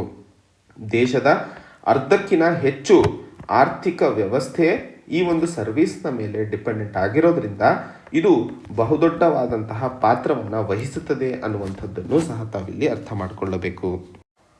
ಈ ಒಂದು ಚಿತ್ರದಲ್ಲಿ ನಾನು ಹಿಂದೆ ಹೇಳಿದ ಹಾಗೆ ಭಾರತ ಸರ್ಕಾರ ಕೈಗೊಂಡಂತಹ ಕ್ಯಾಪಿಟಲ್ ಇನ್ವೆಸ್ಟ್ಮೆಂಟ್ನಿಂದಾಗಿ ಇನ್ಫ್ರಾಸ್ಟ್ರಕ್ಚರ್ನ ಮೇಲೆ ಮಾಡಿದಂತಹ ಹೂಡಿಕೆಗಳು ಕನ್ಸ್ಟ್ರಕ್ಷನ್ ಕ್ಷೇತ್ರವನ್ನು ರಿವೈವ್ ಮಾಡೋದಕ್ಕೆ ಅನುಕೂಲತೆಯನ್ನು ಮಾಡಿಕೊಟ್ಟಿತ್ತು ಅನ್ನುವಂಥದ್ದು. ಅದರಿಂದಾಗಿ ಸ್ಟೀಲ್ ಮತ್ತು ಸಿಮೆಂಟ್ ಪ್ರೊಡಕ್ಷನ್ನು ಸಹ ಹೆಚ್ಚಾಯಿತು ಅನ್ನುವಂತಹ ಮಾಹಿತಿಯನ್ನು ನಾವು ನೋಡಿದ್ವಿ. ಈ ಚಿತ್ರದಲ್ಲಿ ಗ್ರೀನ್ ಕಲರ್ ಲೈನ್ ಇರುವಂಥದ್ದು ಸಿಮೆಂಟ್ ಪ್ರೊಡಕ್ಷನ್ನ ಒಂದು ಡೇಟಾವನ್ನು ತೋರಿಸ್ಕೊಡ್ತದೆ. ಏಪ್ರಿಲ್ 2020 ಕೋವಿಡ್-19 ಪ್ರೊಡಕ್ಷನ್ನು ಕಡಿಮೆ ಬಿದ್ದಿರುವಂಥದ್ದನ್ನು ಸಹ ತಾವು ನೋಡ್ತಿದ್ದೀರಾ. ಸಿಮೆಂಟ್ ಅಲ್ಲದೆ ಸ್ಟೀಲು ಸಹ ಇದು ಏನು ಡಾಟ್ ಲೈನ್ಸ್ ಇದಾವಲ್ಲ, ಇದು ಸ್ಟೀಲ್. ತದನಂತರ ಏಪ್ರಿಲ್ 2020 ನಂತರ ಮತ್ತೆ ಏರಿಕೆ ಕಂಡರೂ ಸಹ ಅದು ಒಂದಿಷ್ಟು ಮಿನಿಮಮ್ ಲೆವೆಲಿಗೆ ರೀಚ್ ಆಗಿರಲಿಲ್ಲ. 2021 ನಾವು ಮಿನಿಮಮ್ ಲೆವೆಲ್ಕಿಂತ ಹೆಚ್ಚಿಗೆ ಬೆಳವಣಿಗೆ ಕಂಡಿರುವಂಥದ್ದು ಮುಖ್ಯವಾಗಿ ಸರ್ಕಾರ ಮಾಡಿರುವಂತಹ ಹೂಡಿಕೆಯೇ ಮುಖ್ಯ ಕಾರಣವಾಗಿರುತ್ತದೆ ಅನ್ನುವಂಥದ್ದನ್ನು ಈ ಚಿತ್ರದಿಂದ ಅರ್ಥೈಸಿಕೊಳ್ಳಬೇಕು. ಮುಂದಿನ ಹಂತದಲ್ಲಿ ಡಿಮಾಂಡ್ ಟ್ರೆಂಡನ್ನು ಅರ್ಥ ಮಾಡ್ಕೊಳ್ಳೋಣ. ಸೆಕ್ಟರಲ್ ಅನಾಲಿಸಿಸನ್ನು ಅರ್ಥ ಮಾಡಿಕೊಂಡ ನಂತರ ಆರ್ಥಿಕ ವ್ಯವಸ್ಥೆಯಲ್ಲಿ ಎರಡು ಮುಖ್ಯವಾದಂತಹ ಪಾತ್ರಗಳು ಬಹಳ ಮುಖ್ಯವಾಗಿರ್ತವೆ. ಮೊದಲನೇದು ಸಪ್ಲೈ ಮತ್ತು ಡಿಮಾಂಡ್. ಹಾಗಾದರೆ ಭಾರತದ ಆರ್ಥಿಕ ವ್ಯವಸ್ಥೆಯಲ್ಲಿ ಡಿಮಾಂಡಿಗೆ ಸಂಬಂಧಿಸಿದಂತೆ ಏನು ಇತ್ತು ಅನ್ನುವಂಥದ್ದು. ಮೊದಲನೇ ಹಂತದಲ್ಲಿ ಯಾವುದೇ ಆರ್ಥಿಕ ಹಿನ್ನಡತೆ ಅಥವಾ ಶಾಕ್ ಬಂದಂತಹ ಅಥವಾ ಕಂಡಂತಹ ಸಂದರ್ಭದಲ್ಲಿ ಪ್ರೈವೇಟ್ ಕನ್ಸಂಪ್ಷನ್ ಅನ್ನುವಂಥದ್ದು ಬಹಳ ಕಡಿಮೆ ಆಗಿ ಹೋಗುತ್ತದೆ. ಯಾಕೆ ಅಂತಂದರೆ ಪ್ರೈವೇಟ್ ಪ್ಲೇಯರ್ಸು ಹಣವನ್ನು ಖರ್ಚು ಮಾಡೋದಕ್ಕೆ ಹೆದರ್ಕೋತಾರೆ. ಯಾವುದೇ ಪ್ರೈವೇಟ್ ಇಂಡಸ್ಟ್ರಿ ವ್ಯವಹಾರವನ್ನು ಮಾಡಿದಂತಹ ಸಂದರ್ಭದಲ್ಲಿ ಅದರ ಮೂಲ ಉದ್ದೇಶ ಲಾಭವಾಗಿರ್ತದೆ. ಆರ್ಥಿಕ ಹಿನ್ನಡತೆ ಅಥವಾ ಆರ್ಥಿಕವಾಗಿ ಯಾವುದೇ ಪ್ರೈವೇಟ್ ಇನ್ವೆಸ್ಟ್ಮೆಂಟಿಗೆ ಅಥವಾ ಕನ್ಸಂಪ್ಷನಿಗೆ ಲಾಭ ಸಿಗೋದಿಲ್ಲ ಅಂದಂತಹ ಸಂದರ್ಭದಲ್ಲಿ ಅವರು ಮುಂದೆ ಹೋಗೋದನ್ನು ಧೈರ್ಯ ಮಾಡೋದೇ ಇಲ್ಲ. ಆ ಒಂದು ವಿಷಯಕ್ಕೆ ಸಂಬಂಧಿಸಿದಂತೆ ಇಲ್ಲಿ ನಾವು ಅರ್ಥ ಮಾಡಿಕೊಳ್ಳಬೇಕಾಗಿರುವಂಥದ್ದು gross fixed capital formation. So GCFC ಅನ್ನುವಂತಹ ಕಾನ್ಸೆಪ್ಟ್. ಈ GCFC ಮುಖ್ಯವಾಗಿ ನೆಟ್ ಇನ್ವೆಸ್ಟ್ಮೆಂಟ್ ದೇಶದಲ್ಲಿ ಎಷ್ಟು ಆಗಿದೆ ಅನ್ನುವಂತಹ ವಿಷಯಕ್ಕೆ ಸಂಬಂಧಿಸಿದಂತೆ ಮಾಹಿತಿಯನ್ನು ಕೊಡುತ್ತದೆ. ಈ ಒಂದು ಗ್ರಾಸ್ ಫಿಕ್ಸ್ಡ್ ಕ್ಯಾಪಿಟಲ್ ಫಾರ್ಮೇಷನನ್ನು GDP ಕ್ಯಾಲ್ಕುಲೇಟ್ ಮಾಡಬೇಕಾದ್ರೆ ಎಕ್ಸ್ಪೆಂಡಿಚರ್ ಮೆಥಡ್ನಲ್ಲಿ ಉಪಯೋಗಿಸಲಾಗುತ್ತದೆ. ನಾನು ಹಿಂದೆ ಮಾಡಿದಂತಹ ಒಂದು ಸ್ಲೈಡ್ನಲ್ಲಿ GDP ಮತ್ತು ಗ್ರಾಸ್ ವ್ಯಾಲ್ಯೂ ಆ್ಯಡೆಡ್ನ ಮಧ್ಯದಲ್ಲಿ ಇರುವಂತಹ ವ್ಯತ್ಯಾಸದ ಬಗ್ಗೆ ಮಾತಾಡ್ತಾ ಇದ್ದೆ. ಆ GDP ಕ್ಯಾಲ್ಕುಲೇಟ್ ಮಾಡಬೇಕಾದ್ರೆ ಎರಡಿದ್ದಾವೆ. ಒಂದು ಎಕ್ಸ್ಪೆಂಡಿಚರ್ ಮೆಥಡ್ ಇದೆ, ಇನ್ನೊಂದು ಇನ್ಕಮ್ ಮೆಥಡ್ ಇದೆ. ಇನ್ಕಮ್ ಮೆಥಡ್ನಲ್ಲಿ ಮುಖ್ಯವಾಗಿ ನಾವು ಜನರ ಕೈಯಲ್ಲಿ ಇರುವಂತಹ ಆದಾಯವನ್ನು ಅರ್ಥೈಸಿಕೊಂಡು ಎಷ್ಟು GDP ದೇಶದ್ದಿದೆ ಅನ್ನುವಂಥದ್ದು ತಿಳ್ಕೊಳ್ಳುವಂಥದ್ದು. ನೆಕ್ಸ್ಟು ಎಷ್ಟು ಖರ್ಚು ಮಾಡ್ತಾ ಇದ್ದಾರೆ ಜನರು ಅನ್ನುವಂಥದ್ದನ್ನು ಆಧರಿಸಿ ನಾವು ಎಕ್ಸ್ಪೆಂಡಿಚರ್ ಮೆಥಡ್ನ ಮೇಲೆ GDPಯನ್ನು ಕ್ಯಾಲ್ಕುಲೇಟ್ ಮಾಡುವಂಥದ್ದು. ಸೊ ದೇಶದಲ್ಲಿ ಫಿಕ್ಸ್ಡ್ ಅಸೆಟ್ ಅಥವಾ ಫಿಕ್ಸ್ಡ್ ಕ್ಯಾಪಿಟಲ್ ಇನ್ವೆಸ್ಟ್ಮೆಂಟ್ ಎಷ್ಟರ ಮಟ್ಟಿಗೆ ಆಗಿದೆ ಅನ್ನುವಂಥದ್ದನ್ನು ನೋಡಿ ನಾವು ಏನು GDPಯನ್ನು ಕ್ಯಾಲ್ಕುಲೇಟ್ ಮಾಡ್ತೀವೋ ಅದನ್ನು ಗ್ರಾಸ್ ಫಿಕ್ಸ್ಡ್ ಕ್ಯಾಪಿಟಲ್ ಫಾರ್ಮೇಷನ್ ಅಂತ ಕರಿತೀವಿ. ಸೊ ದೇಶದಲ್ಲಿ ಪ್ರೈವೇಟ್ ಇನ್ವೆಸ್ಟ್ಮೆಂಟ್ ಕಡಿಮೆ ಆಗಿದೆ ಅಂತಂದರೆ ಆಬ್ವಿಯಸ್ಲಿ ಗೌರ್ಮೆಂಟ್ ಇನ್ವೆಸ್ಟ್ಮೆಂಟ್ ಹೆಚ್ಚಾಗಬೇಕಾಗುತ್ತದೆ. ಆವಾಗಲೇ ಆರ್ಥಿಕ ವ್ಯವಸ್ಥೆ ಮುನ್ಸಾಗಲು ಸಾಧ್ಯವಾಗುತ್ತದೆ. ಸೊ ಡಿಮಾಂಡಿಗೆ ಸಂಬಂಧಿಸಿದಂತೆ ಪ್ರೈವೇಟ್ ಕನ್ಸಂಪ್ಷನ್ ಅಥವಾ ಪ್ರೈವೇಟ್ ಡಿಮಾಂಡ್ ಕಡಿಮೆ ಇರುವಂತಹ ಕಾರಣಕ್ಕೆ ಗವರ್ಮೆಂಟ್ ಕನ್ಸಂಪ್ಷನ್ ಹೆಚ್ಚಾಗುತ್ತದೆ. ಗವರ್ಮೆಂಟ್ ಕನ್ಸಂಪ್ಷನ್ ಹೆಚ್ಚಾಗೋದಲ್ಲದೆ ಆ ಒಂದು ಕನ್ಸಂಪ್ಷನ್ನಿಂದಾಗಿ ಮುಖ್ಯವಾಗಿ ಭಾರತದ ಅಥವಾ ದೇಶದ ಆರ್ಥಿಕ ವ್ಯವಸ್ಥೆಯಲ್ಲಿ ಗ್ರಾಸ್ ಫಿಕ್ಸ್ಡ್ ಕ್ಯಾಪಿಟಲ್ ಫಾರ್ಮೇಷನೂ ಸಹ ಹೆಚ್ಚಾಗುವಂಥದ್ದನ್ನು ನಾವು ಕಾಣ್ತೀವಿ ಅನ್ನುವಂಥದ್ದನ್ನು ಇಲ್ಲಿ ಮುಖ್ಯವಾಗಿ ಅರ್ಥೈಸಿಕೊಳ್ಳಬೇಕು. ಒಂದು ಕಡೆ ನಾವು ಡಿಮಾಂಡ್ಗೆ ಸಂಬಂಧಿಸಿದಂತೆ ಆರ್ಥಿಕ ವ್ಯವಸ್ಥೆಯಲ್ಲಿ ಇರುವಂತಹ ಪರಿಸ್ಥಿತಿಯನ್ನು ಅರ್ಥೈಸಿಕೊಂಡ ನಂತರ ಎರಡನೇ ಹಂತದಲ್ಲಿ ಸಪ್ಲೈ ಅಥವಾ ಕನ್ಸಂಪ್ಷನಿಗೆ ಸಂಬಂಧಿಸಿದಂತೆ ವಿಷಯವನ್ನು ಸಹ ನಾವು ಅರ್ಥ ಮಾಡಿಕೊಳ್ಳಬೇಕು. ದೇಶದಲ್ಲಿ 2021 ಮತ್ತು 2022 ಒಟ್ಟು 7% ಕನ್ಸಂಪ್ಷನ್ ಗ್ರೋತನ್ನು ನಾವು ಕಂಡಿರುವಂಥದ್ದು. ಆ್ಯಂಡ್ ಹಿಂದೆ ಮಾತಾಡಿದಂತಹ ಡಿಮ್ಯಾಂಡ್ ಕಾನ್ಸೆಪ್ಟ್ನಲ್ಲಿ ನಾನು ಹೇಳಿದೆ ಪ್ರೈವೇಟ್ ಕನ್ಸಂಪ್ಷನ್ ಕಡಿಮೆ ಆದಂತಹ ಕಾರಣಕ್ಕೆ ಆರ್ಥಿಕ ವ್ಯವಸ್ಥೆಯಲ್ಲಿ ಗವರ್ಮೆಂಟ್ ಕನ್ಸಂಪ್ಷನ್ ಹೆಚ್ಚಾಗಲೇಬೇಕಾಗಿರುವಂತಹ ಪರಿಸ್ಥಿತಿ. ಕನ್ಸಂಪ್ಷನ್ ಅಂತಂದ್ರೆ ಈಗ ಉದಾಹರಣೆಗೆ ಸಿಮೆಂಟ್ ಆ್ಯಂಡ್ ಸ್ಟೀಲನ್ನು ಮಾರ್ಕೆಟಲ್ಲಿ ಬೆಳೆಸ್ತಾ ಇದ್ದಾರೆ, ಅಂದರೆ ಪ್ರೊಡಕ್ಷನ್ ಮಾಡ್ತಾ ಇದ್ದಾರೆ. ಮಾಡಿದಂತಹ ಸಂದರ್ಭದಲ್ಲಿ ಪ್ರೈವೇಟ್ ಪ್ಲೇಯರ್ಸು ಸಿಮೆಂಟ್ ಮತ್ತು ಸ್ಟೀಲನ್ನು ಖರೀದಿ ಮಾಡದೇ ಇದ್ದಂತಹ ಸಂದರ್ಭದಲ್ಲಿ ಸರ್ಕಾರ ಖರೀದಿ ಮಾಡಿ ಆರ್ಥಿಕ ವ್ಯವಸ್ಥೆಯನ್ನು ಮುಂಸಾಗಿಸಲೇಬೇಕಾಗುತ್ತೆ. ಯಾಕಂದರೆ ಆ ಸಿಮೆಂಟು ಮತ್ತು ಸ್ಟೀಲ್ ಏನು ಬೆಳವಣಿಗೆ ಮಾಡಲಾಗಿದೆ ಅಥವಾ ಬೆಳೆಸಲಾಗಿದೆ, ಪ್ರೊಡಕ್ಷನ್ ಮಾಡಲಾಗಿದೆ, ಅದನ್ನು ಯಾರೂ ಖರೀದಿಸಿಲ್ಲ ಅಂದರೆ ಕಂಪನಿ ಮತ್ತೆ ನಡೆಯೋದೇ ಇಲ್ಲ. ಕಂಪನಿನೇ ನಿಂತೋಯ್ತು ಅಂದರೆ ಆರ್ಥಿಕ ವ್ಯವಸ್ಥೆ ನಿಂತು ಹೋಗುತ್ತೆ. ಆ ಒಂದು ನಿಟ್ಟಿನಲ್ಲಿ ಟೋಟಲ್ ಕನ್ಸಂಪ್ಷನ್ 2021-22ರಲ್ಲಿ 7% ಗ್ರೋತನ್ನು ಕಂಡಿದೆ ಅಂತಂದರೆ ಅದಕ್ಕೆ ಮುಖ್ಯ ಕಾರಣ ಗವರ್ಮೆಂಟ್ ಕನ್ಸಂಪ್ಷನ್ ಅನ್ನುವಂಥದ್ದನ್ನು ಅರ್ಥೈಸ್ಕೊಳ್ಳಬೇಕು. ಹಾಗೂ ಮುಂದಿನ ಒಂದು ಸನ್ನಿವೇಶಗಳಲ್ಲಿ ಕನ್ಸಂಪ್ಷನಿಗೆ ಸಂಬಂಧಿಸಿದಂತೆ ಮಾತಾಡಬೇಕಾದ್ರೆ ದೇಶದಲ್ಲಿ ವೆಹಿಕಲ್ ರಿಜಿಸ್ಟ್ರೇಷನು ಸಹ ಕಡಿಮೆ ಆಗಿದೆ ಅನ್ನುವಂಥದ್ದು. ಈ ವೆಹಿಕಲ್ ರಿಜಿಸ್ಟ್ರೇಷನ್ಗಳು ಕಡಿಮೆ ಆಗಲು ಮೂಲ ಕಾರಣ ಸಪ್ಲೈ ಸೈಡ್ನಲ್ಲಿ ಇರುವಂತಹ ಸಮಸ್ಯೆಗಳು. ಯಾಕೆ ಅಂತಂದರೆ ಎಲ್ಲ ಆಟೋಮೊಬೈಲ್ ಇಂಡಸ್ಟ್ರಿಗಳಲ್ಲಿ ಸೆಮಿ ಕಂಡಕ್ಟರ್ಸ್ಗಳನ್ನು ಹೆಚ್ಚಿಗೆ ಉಪಯೋಗಿಸ್ತಾ ಇರುವಂಥದ್ದು. ಈ ಒಂದು ಸೆಮಿ ಕಂಡಕ್ಟರ್ಸ್ ಚಿಪ್ಸ್ಗಳ ಶಾರ್ಟೇಜ್ನಿಂದಾಗಿ ವೆಹಿಕಲ್ಸ್ ಅಥವಾ ವಾಹನಗಳು ಸರಿಯಾಗಿ ಪೂರೈಕೆ ಮಾಡಲು ಆಗದೇ ಇರುವಂಥದ್ದು. ಡಿಮಾಂಡ್ ಇದೆ ವೆಹಿಕಲ್ಸಿಗೆ ಸಂಬಂಧಿಸಿದಂತೆ, ಖರೀದಿ ಮಾಡಲು ಗ್ರಾಹಕರು ರೆಡಿ ಇದ್ದಾರೆ, ಬಟ್ ಆ ಒಂದು ಡಿಮಾಂಡನ್ನು ಫುಲ್ಫಿಲ್ ಮಾಡಲು ಸಾಧ್ಯವಾಗ್ತಿಲ್ಲ, ಮುಖ್ಯವಾಗಿ ಸೆಮಿ ಕಂಡಕ್ಟರ್ ಶಾರ್ಟೇಜ್ನಿಂದಾಗಿ. ಅದಕ್ಕೋಸ್ಕರ ಕನ್ಸಂಪ್ಷನ್ ಡಿಮಾಂಡ್ ಮೂಲ ಕಾರಣವಲ್ಲ ವೆಹಿಕಲ್ ರಿಜಿಸ್ಟ್ರೇಷನ್ ಕಡಿಮೆ ಆಗೋದಕ್ಕೆ ಅಥವಾ ವೆಹಿಕಲ್ಸ್ಗಳ ಸೇಲ್ಸ್ ಕಡಿಮೆ ಆಗೋದಕ್ಕೆ, ಮುಖ್ಯವಾಗಿ ಸೆಮಿ ಕಂಡಕ್ಟರ್ ಚಿಪ್ಸ್ಗಳು ಅನ್ನುವಂಥದ್ದು. ಮೂರನೇ ಹಂತದಲ್ಲಿ ಡಿಜಿಟಲ್ ಟ್ರಾನ್ಸಾಕ್ಷನ್ಸ್ಗಳು ಅಂದರೆ UPIನ ಬಳಕೆ ಹೆಚ್ಚಾದಂತಹ ಕಾರಣಕ್ಕೆ ನಾವು ಹೆಚ್ಚಿನ ಡಿಜಿಟಲ್ ಟ್ರಾನ್ಸಾಕ್ಷನ್ಸ್ಗಳನ್ನು ಭಾರತದ ಆರ್ಥಿಕ ವ್ಯವಸ್ಥೆಯಲ್ಲಿ ಕಂಡಿದ್ದೀವಿ ಅನ್ನುವಂಥದ್ದು. ಮುಂಬರುವಂತಹ ದಿನಗಳಲ್ಲಿ ವ್ಯಾಕ್ಸಿನೇಷನ್ ಹೆಚ್ಚಾದಂತಹ ಕಾರಣಕ್ಕೆ ಮಾರುಕಟ್ಟೆ ಮತ್ತೆ ಹಿಂತಿರುಗ್ತಾ ಇರುವಂತಹ ಒಂದು ಸನ್ನಿವೇಶಗಳನ್ನು ಕಾಣ್ತಾ ಇರೋದ್ರಿಂದ ಪ್ರೈವೇಟ್ ಕನ್ಸಂಪ್ಷನ್ ಮತ್ತೆ ಹಿಂತಿರುಗಿ ನಾರ್ಮಲ್ಸಿಗೆ ಬರುವ ಸಾಧ್ಯತೆಗಳು ಜಾಸ್ತಿ ಇದ್ದಾವೆ ಅನ್ನುವಂತಹ ಮಾಹಿತಿಯನ್ನು ಸಹ ಇಲ್ಲಿ ನಾವು ಅರ್ಥೈಸ್ಕೊಳ್ಳಬೇಕಾಗಿರುವಂಥದ್ದು. ಮುಂದಿನ ಹಂತದಲ್ಲಿ 3 ವಿಷಯಗಳ ಬಗ್ಗೆ ನಾವು ಮೊದಲನೇದಾಗಿ ಅರ್ಥ ಮಾಡಿಕೊಳ್ಳಬೇಕಾಗಿರುವಂಥದ್ದು. ಮೊದಲನೇದು ಬಾರ್ಬಲ್ ಸ್ಟ್ರಾಟಜಿ ಅಂದರೆ ಏನು ಅನ್ನುವಂಥದ್ದು. ಎರಡನೇ ಹಂತದಲ್ಲಿ ಏನೆಲ್ಲ ಸೇಫ್ಟಿ ನೆಟ್ಸ್ಗಳ ಬಗ್ಗೆ ನಾವು COVID-19 ಸಂದರ್ಭದಲ್ಲಿ ಭಾರತ ಸರ್ಕಾರ ಮೈಗ್ರೆಂಟ್ ವರ್ಕರ್ಸಿಗಾಯಿತು, MSME ಇಂಡಸ್ಟ್ರೀಸ್ಗಳಿಗಾಯಿತು ಅಥವಾ ಮಾರುಕಟ್ಟೆಯಲ್ಲಿ ಇರುವಂತಹ ಯಾವುದೇ ಕ್ಷೇತ್ರದಲ್ಲಿ ಆರ್ಥಿಕ ಹಿನ್ನಡೆತೆಯನ್ನು ಕಾಣ್ತಾ ಇದ್ದಂತಹ ಸಂದರ್ಭದಲ್ಲಿ ಕೈ ಹಿಡಿದು ಎಳ್ಕೊಳ್ಳುವಂತಹ ಪ್ರಯತ್ನಗಳನ್ನು ಹೇಗೆಲ್ಲ ಭಾರತ ಸರ್ಕಾರ ಮಾಡಿತ್ತು ಅನ್ನುವಂಥದ್ದು ಸೇಫ್ಟಿ ನೆಟ್ಸ್ ಕೆಳಗಡೆ ಮಾತಾಡ್ತೀವಿ. ಮೂರನೇ ಹಂತದಲ್ಲಿ ಅಜೈಲ್ ಫ್ರೇಮ್ವರ್ಕ್. ನಾನು ಇದ್ರ ಬಗ್ಗೆ ಈಗಾಗಲೇ ಒಂದಿಷ್ಟು ಮುನ್ನುಡಿಯನ್ನು ಹಿಂದೆ ಸ್ಲೈಡ್ಸ್ಗಳಲ್ಲಿ ಕೊಟ್ಟಿರುವಂತಹ ಕಾರಣಕ್ಕೆ ನಾವಿಲ್ಲಿ ಹೆಚ್ಚಿಗೆ ಅದ್ರ ಬಗ್ಗೆ ಏನು ಚರ್ಚೆ ಮಾಡಲ್ಲ. ಸೊ ಬಾರ್ಬಲ್ ಸ್ಟ್ರಾಟಜಿ ಅಂದರೆ ಏನು ಅನ್ನುವಂಥದ್ದು. COVID-19 ಸಂದರ್ಭದಲ್ಲಿ ನಾವು ಕಂಡಂತಹ ಅತಿ ದೊಡ್ಡ ಸಮಸ್ಯೆ ಮುಂದಿನ ದಿನಗಳಲ್ಲಿ ಹೇಗೆ ಪಾಲಿಸೀಸ್ಗಳನ್ನು ನಾವು ತಯಾರಿ ಅಥವಾ ಸಿದ್ಧತೆಯನ್ನು ಮಾಡಿಕೊಳ್ಳಬೇಕು ಅನ್ನುವಂಥದ್ದು.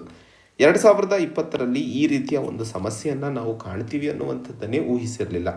ಆದರೆ ವುಹಾನ್ನಲ್ಲಿ ಶುರುವಾದಂತಹ ಒಂದು COVID-19 ಇಡೀ ದೇಶ ಹಾಗೂ ಪ್ರಪಂಚವನ್ನೇ ಸುತ್ತು ಹಾಕಿರುವಂತಹ ಕಾರಣಕ್ಕೆ ಎಲ್ಲ ಆರ್ಥಿಕ ವ್ಯವಸ್ಥೆಗಳು ಮುಖ್ಯವಾಗಿ ಹಿನ್ನಡೆತೆಯನ್ನು ಕಂಡವು.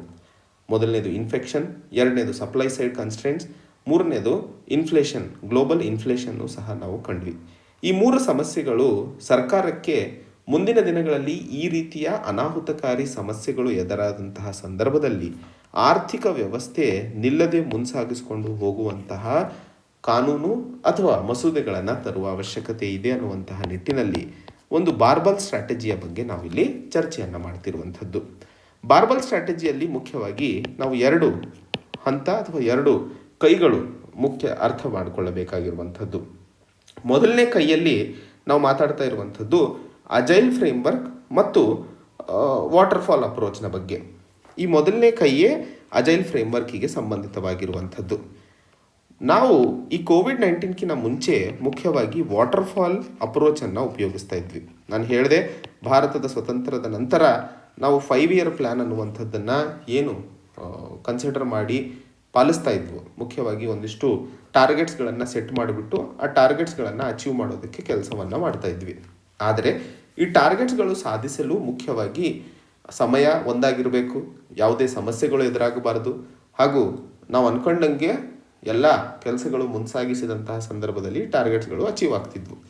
ಆದರೆ 2020ರಲ್ಲಿ ಬಂದಂತಹ ಈ ಅನಾಥ ಮುಖ್ಯವಾಗಿ ನಾವು ಅಂದ್ಕೊಂಡಂಗೆ ಯಾವಾಗಲೂ ಇರಲ್ಲ ಅನ್ನುವಂಥದ್ದು ತಿಳ್ಕೊಳ್ಳೋದು ಅಥವಾ ಅರ್ಥಕೊಳ್ಳುವಂತಹ ಸಮಯ ಬಂದಾಗಿದೆ. ಆ ಒಂದು ಕಾರಣಕ್ಕೆ ಸಮಯದ ಅನುಗುಣವಾಗಿ ಇರುವಂತಹ ಪರಿಸ್ಥಿತಿಯನ್ನು ಅರ್ಥೈಸಿಕೊಂಡು ಆ ಒಂದು ಪರಿಸ್ಥಿತಿಯನ್ನು ಅನುಸರಿಸಿ ಕ್ರಮಗಳನ್ನು ಹಾಗೂ ಇರುವಂತಹ ಪರಿಸ್ಥಿತಿಯನ್ನು ಮುನ್ಸಾಗಿಸ್ಕೊಂಡು ಹೋಗೋದು ಅತ್ಯವಶ್ಯಕವಾಗಿರುತ್ತದೆ. ಅದಕ್ಕೆ ನಾವು ಅಜೈಲ್ ಫ್ರೇಮ್ವರ್ಕನ್ನು ಉಪಯೋಗಿಸ್ತಾ ಇರುವಂಥದ್ದು. ಈ ಒಂದು ಅಜೈಲ್ ಫ್ರೇಮ್ವರ್ಕನ್ನು ಮುಖ್ಯವಾಗಿ ಪ್ರಾಜೆಕ್ಟ್ ಮ್ಯಾನೇಜ್ಮೆಂಟು ಅಥವಾ ಯಾವುದೇ ಒಂದು ತಂತ್ರಜ್ಞಾನದ ಬೆಳವಣಿಗೆಗೆ ಸಂಬಂಧಿಸಿದಂತೆ ಕೆಲಸಗಳು ನಡೀತಾ ಇರಬೇಕಾದ್ರೆ ಉಪಯೋಗಿಸಲಾಗ್ತಿತ್ತು. ಇವತ್ತು ಆರ್ಥಿಕ ವ್ಯವಸ್ಥೆಯಲ್ಲೂ ಇದನ್ನು ಉಪಯೋಗಿಸುವ ಅವಶ್ಯಕತೆ ಇದೆ. ಆದರೆ ಈ ಅಜೈಲ್ ಫ್ರೇಮ್ವರ್ಕಿಗೆ ಸಂಬಂಧಿಸಿದಂತೆ ಒಂದು ಸಮಸ್ಯೆ ಇದೆ. ಏನದು ಸಮಸ್ಯೆ? ಈ ರೀತಿಯ ಒಂದು ಕ್ರಮವನ್ನು ಕೈಗೊಂಡಂತಹ ಸಂದರ್ಭದಲ್ಲಿ ಫ್ಯೂಚರ್ ಔಟ್ಕಮ್ಸ್ನ ಬಗ್ಗೆ ನಾವು ಕ್ಲಿಯರ್ ಆಗಿರಲ್ಲ. ಅಂದರೆ ಏನನ್ನು ನಾವು ಮುಂದಿನ ದಿನಗಳಲ್ಲಿ ಸಾಧಿಸಲಿದ್ದೇವೆ ಅನ್ನುವಂಥದ್ದು ನಮಗೆ ಒಂದಿಷ್ಟು ಗೊಂದಲವಿರುತ್ತದೆ. ಆ ಒಂದು ಕಾರಣಕ್ಕೆ ಎರಡನೇ ಅಂಗವಾಗಿ ನಾವು ಸೇಫ್ಟಿ ನೆಟ್ಟನ್ನು ಇಲ್ಲಿ ಉಪಯೋಗಿಸ್ತಾ ಇರುವಂಥದ್ದು. ಯಾಕಂದರೆ ದೇಶದಲ್ಲಿ ಹೆಚ್ಚಿನ ಜನಸಂಖ್ಯೆ ಇವತ್ತಿಗೂ ವಲ್ನರಬಲ್ ಸೆಕ್ಷನ್ನಿಗೆ ಸೇರಿಕೊಂಡಿರುವಂತಹ ಕಾರಣಕ್ಕೆ ಅವರಿಗೆ ನಾವು ಕೈ ಹಿಡಿಯುವಂತಹ ಅವಶ್ಯಕತೆ ಬಹಳ ಜಾಸ್ತಿ ಇರೋದು. ಆ ಒಂದು ಕೈಯನ್ನು ಹಿಡಿಯುವಂತಹ ನಿಟ್ಟಿನಲ್ಲಿ ಸೇಫ್ಟಿ ನೆಟ್ ಅನ್ನುವಂಥದ್ದು ಅಂದರೆ ಮೈಗ್ರೆಂಟ್ ವರ್ಕರ್ಸಿಗೆ ನ್ಯಾಷನಲ್ ಫುಡ್ ಸೆಕ್ಯೂರಿಟಿ ಆ್ಯಕ್ಟ್ನ ಅಡಿಯಲ್ಲಿ ಒಂದಿಷ್ಟು ಆಹಾರ ಧಾನ್ಯಗಳನ್ನು ಕೊಡುವಂಥದ್ದು, MSME ಸೆಕ್ಟರ್ಗಳಿಗೆ ಒಂದಿಷ್ಟು ಗ್ಯಾರಂಟಿಡ್ ಲೋನನ್ನು ಮಾಡಿಕೊಡುವಂಥದ್ದು, ಇಲ್ಲವಾದಲ್ಲಿ ಸೆಲ್ಫ್ ಎಂಪ್ಲಾಯ್ಮೆಂಟ್ ಗ್ರೂಪ್ ಅಥವಾ ಆತ್ಮನಿರ್ಭರ್ ಭಾರತ್ ಸ್ಕೀಮ್ನ ಅಡಿಯಲ್ಲಿ ತಂದಂತಹ ಕ್ರಮಗಳು ಇವೆಲ್ಲವೂ ದೇಶದಲ್ಲಿ ಇರುವಂತಹ ವಿವಿಧ ವರ್ಗದವರಿಗೆ ಅನುಕೂಲತೆಗಳನ್ನು ಮಾಡಿಕೊಡುವಂತಹ ನಿಟ್ಟಿನಲ್ಲಿ ಸರ್ಕಾರ ಕೈಗೊಂಡಿರುವಂತಹ ಒಂದು ಪ್ರಯತ್ನಗಳು.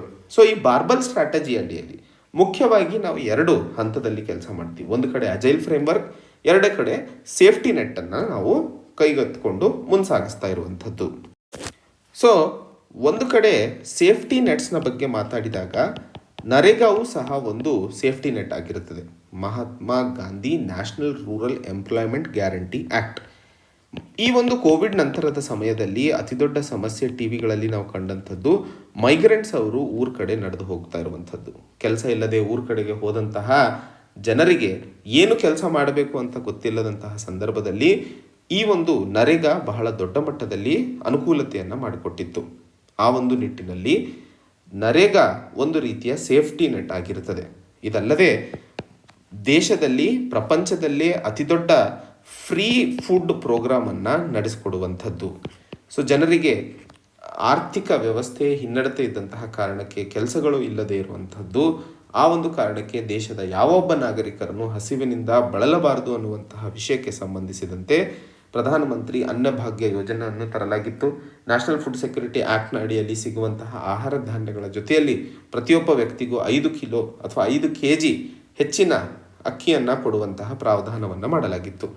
ಇದಲ್ಲದೆ ಸಣ್ಣ ಕೈಗಾರಿಕೆ ಉದ್ಯಮದಲ್ಲಿ ಇರುವಂತಹ ಒಂದಿಷ್ಟು ವ್ಯಾಪಾರಿಗಳಿಗೂ ಸಹ ಸರ್ಕಾರ ಒಂದಿಷ್ಟು ವ್ಯವಸ್ಥೆಯನ್ನು ಮಾಡಿಕೊಟ್ಟಿರುವಂಥದ್ದು.